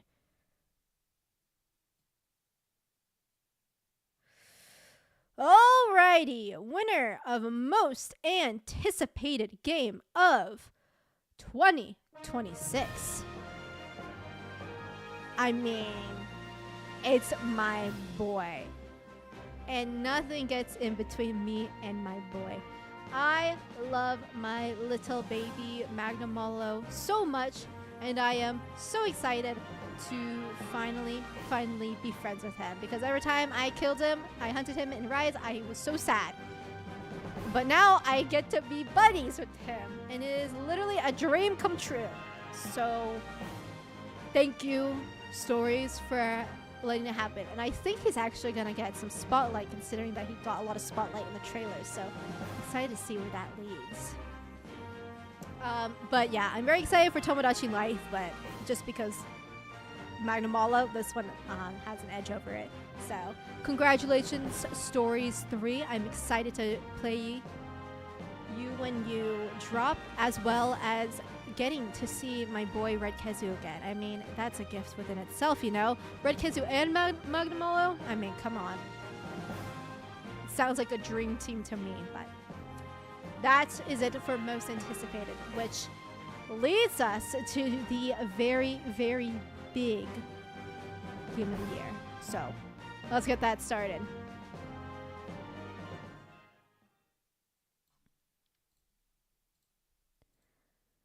Alrighty, let's get started with the nominees for Game of the Year. Now, 2025 had some bangers. Like, already coming in, we had a lot of bangers, which is like in great contrast to how it is this year, where there's only 2 games that I know for sure I'm looking forward to. And I kind of feel like that's the case for a lot of years. How that's gonna be Mario Kart. Oh yeah, congrats Mario Kart. But yeah, but 2025 was really good, like really good for games, and especially for games that I was expecting to be looking forward to. So, and you know, as easy as it is to predict the winner, there may be a surprise waiting for you guys. I don't know. We'll see. But as for the nominees, first game goes to Wukong. I know I really slammed it hard on its performance, but I mean, it's ignoring that, really, really good game. And like, of course, I wish that the devs would fix the optimization, as well as going in with their next game, which would have been most anticipated, but I don't think it's going to drop next year.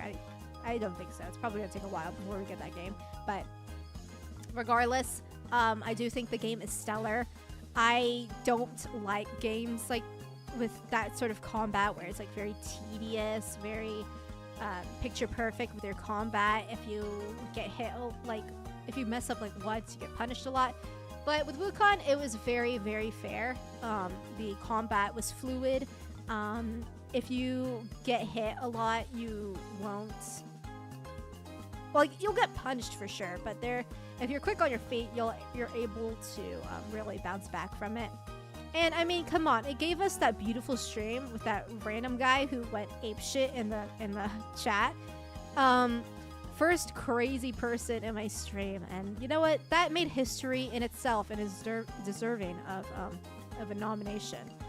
That was beautiful. I wish I took screenshots of the chat, and man, those messages are lost to time, but we hold the memory of them. So thank you, Wukong, for that.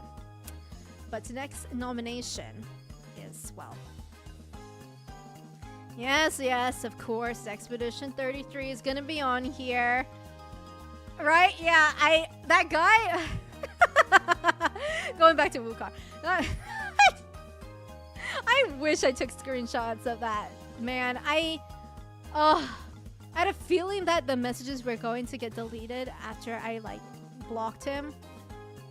So I should have known that I should take screenshots, but amazing. Absolutely amazing day. But anyways, back to Expedition 33. Need I say more on this game? I've said a lot, and of course there's always going to be more and more because there's endless things to say about this game, but in terms of its nomination, it makes sense. And man, it really changes your perspective of French people, because wow, who knew French people were this goated? I didn't. And it's gotten to the point where I might even dress up as one. Crazy. They're making it it's so good that it wants me to cosplay French people. What the heck? Who would have thought? Crazy.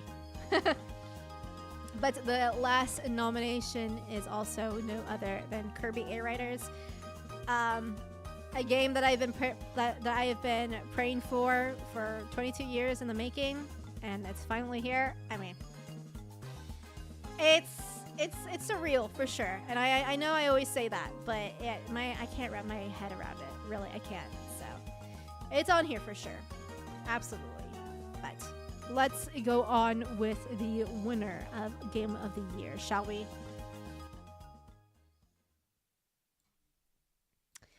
Alrighty. Close your eyes, though you might know who the winner is. It spoiled it for sure, so I hope you close your eyes if you really wanted to not spoil it yourself.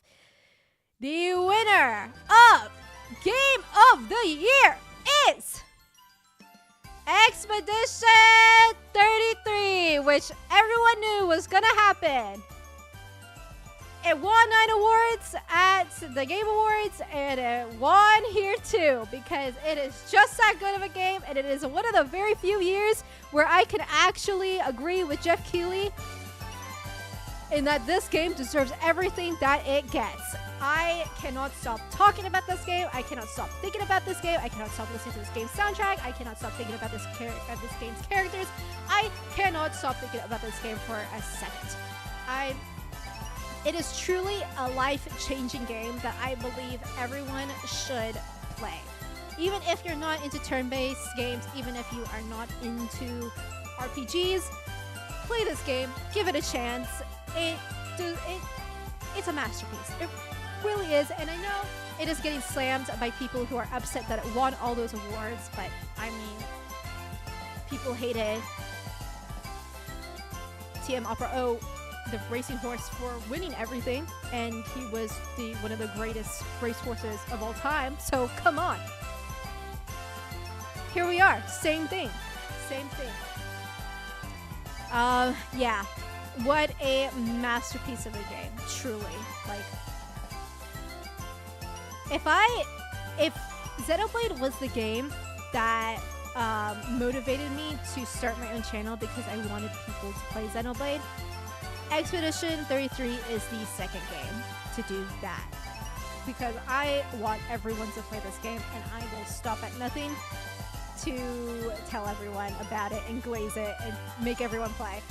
Leto can tell you that for sure, because I'm getting Leto to play it. I'm trying to get everyone else.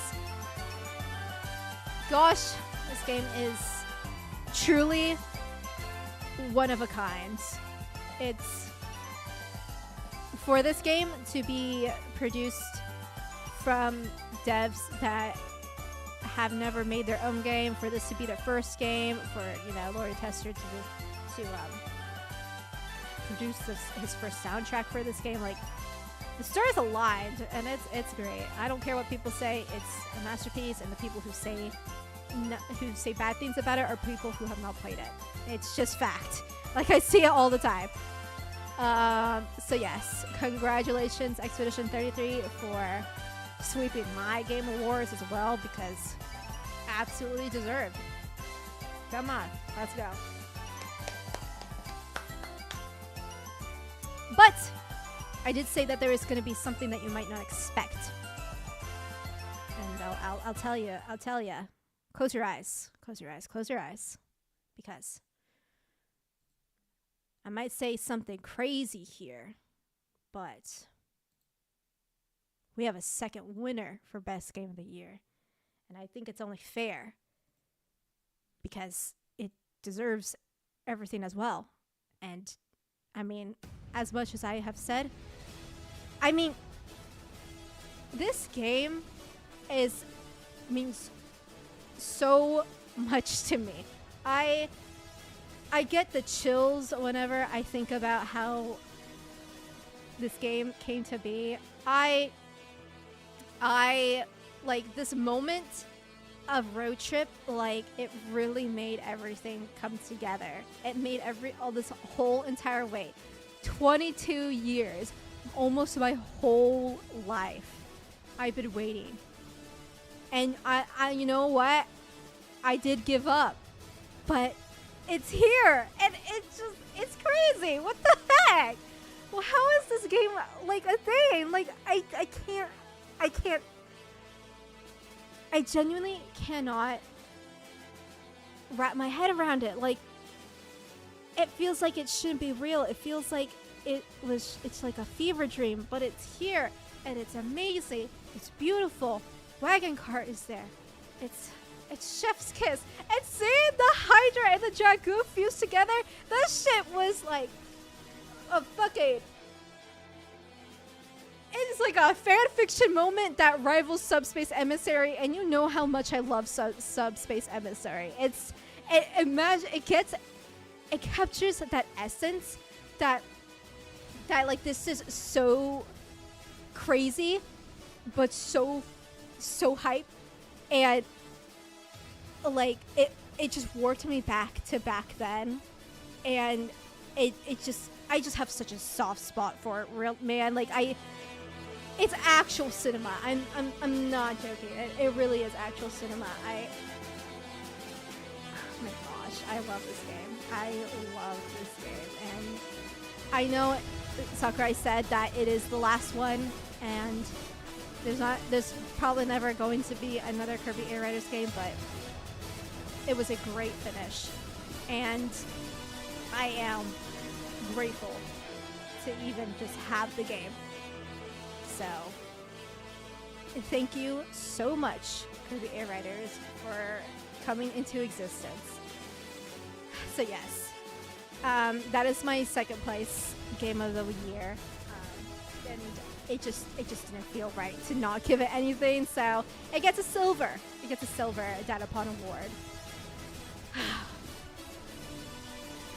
God, I love this game. I love it. Oh my god, I want to play. I want to play more of it. So we will definitely be seeing that next year for sure. It's definitely a game that I just want to keep playing over and over again, but I have to limit myself, so we'll probably play it like once per month, twice per month, something like that. Yes. Okay. Congratulations, Kirby Air Riders. You deserve it. Thank you for coming into existence. I love you. Okay. But that is our final category. So here comes the closing, and I'm nervous because I really don't want to cry, but we'll see. Okay. Oopsies. I fucked up my playlist, but it's okay. I have the video open. Okay. Okay. Take your bets if I'm gonna cry. I'm really hoping I'm not. Okay, I'm stealing myself. Okay.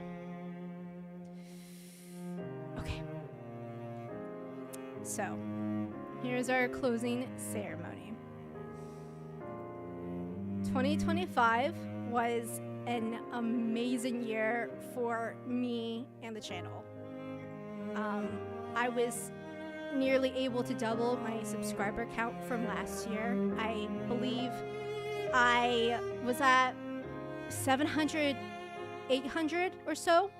So not really doubling, but I got a great significant amount this year, and I reached my goal of 1,000 subs, which felt like light years away at the beginning, but here I am with it. It's crazy to think that, because I for so long I was stuck for a while, but I was able to make all of these moments and these accomplishments, and it's all really thanks to you. I know I sound like a broken record at this point, but I truly would have not been able to accomplish a single thing without each and every one of you. And it just boggles my mind that there are people who want to watch my videos and hang out with me on stream. Oh gosh. Okay.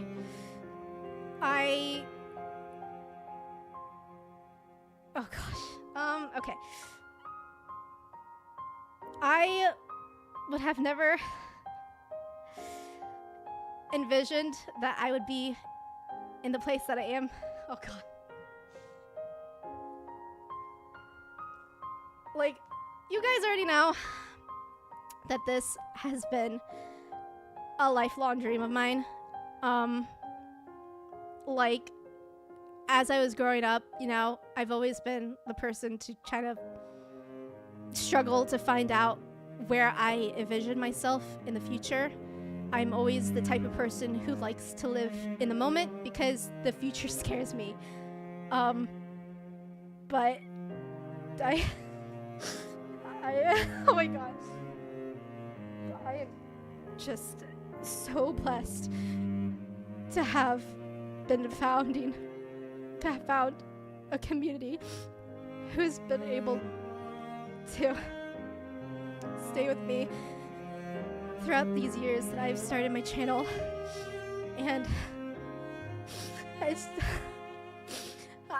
to think of this as my future, I cannot be any more grateful. And to have a community that I love with all my heart, and I truly, truly mean that. I just look up, like, every single day I wake up, I look forward to either streaming or talking with you all on the Discord server or in the comment sections of videos. And, you know, like, it's always embarrassing to tell people, like, when they ask me what I've been doing, and I'm just like, I've just been streaming, and it's ridiculous, but you guys all make it so worth it. And I thought, like, you guys all give me purpose, and it's like, I really didn't think I would be able to get here, because I really thought that in the future I would be stuck with a job, that I would be behind in a desk, just kind of living day by day. But you guys truly, truly give me purpose in life. And I mean, in what universe would I ever show up as the top result on Google for anything? Like, that's insane. And like, I mean, right now, I think after I took a screenshot of that, the next day I did, like, turn out to be the second search result, because I think someone just posted a video about Malzino. But it's crazy that I am the top result as for Malzino, and I don't think I would have ever been able to make such an accomplishment like that ever in my life. I don't even think I would ever show up as a result, to be honest, and it really is all thanks to you guys. And it really is the best thing that has ever happened to me. So from what was a childhood dream has now become a reality, and it is all because of you guys. And from what I thought I would just have to put down after a year, you have all made me realize that I can reach for greater heights, and I'm so very excited to see it unfold. So here's to making more memories in 2026, and I am so thankful that all of you guys were here for it, and I'm hoping that you all will be here for it in the future. So thank you all so very much for watching. Oh, I tried really hard, but then I started thinking, and my thoughts just started going away, and yeah. But I really do mean it. You guys give me purpose. You guys give me a reason to wake up in the day. I always look forward to seeing all of you guys in chat, in the comments on the Discord server, and I cannot be any more grateful. It's crazy, because I thought I would just be basically another cog in the machine in my life, but with this is something that I can truly be proud of, and I cannot be any more grateful, truly. So thank you all very, very much. Thank you all. Yeah. Gosh, I tried really hard not to cry, but it came out, so it is what it is.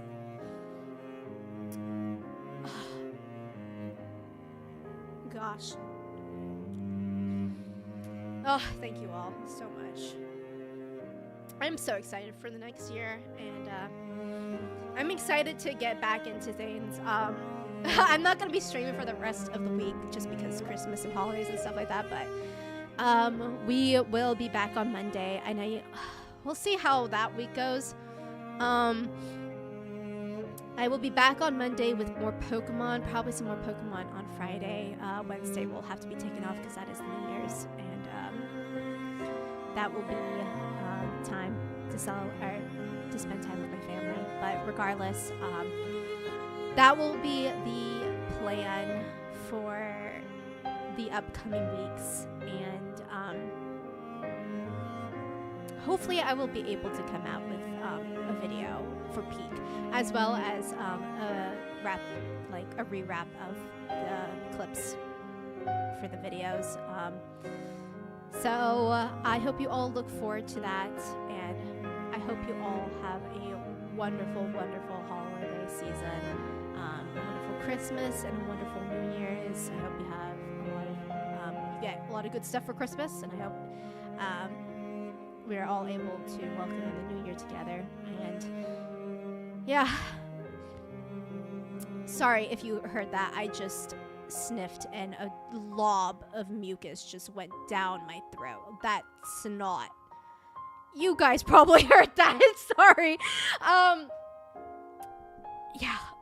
Gosh, thank you guys. You really all make it worth it. So I am excited to see where the future leads us, but I know for a fact it will be something good, because I have all of you guys here with me, and if you guys are all here with me, I know everything will be great. So, and everything will be worth it. So thank you very much. That will be all for 2025, though, outside of that one Pokemon stream that I'll be having. But an amazing year, truly. And I will see you then. So I hope you all have a great Christmas. Stay warm or stay cool, depending on where you are in the world. I'll keep you all updated on the Discord server. So if you haven't joined yet, links in the description.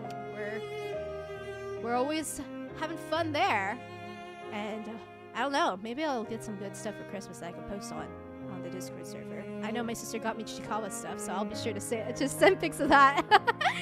But yeah, I'll see you. Thank you all very, very much for coming and watching today. Thank you for joining me. Thank you for being here for the year, and let's see where 2026 leads us. Happy holidays, everyone! Hope you all have a good Christmas and New Year's. Bye-bye!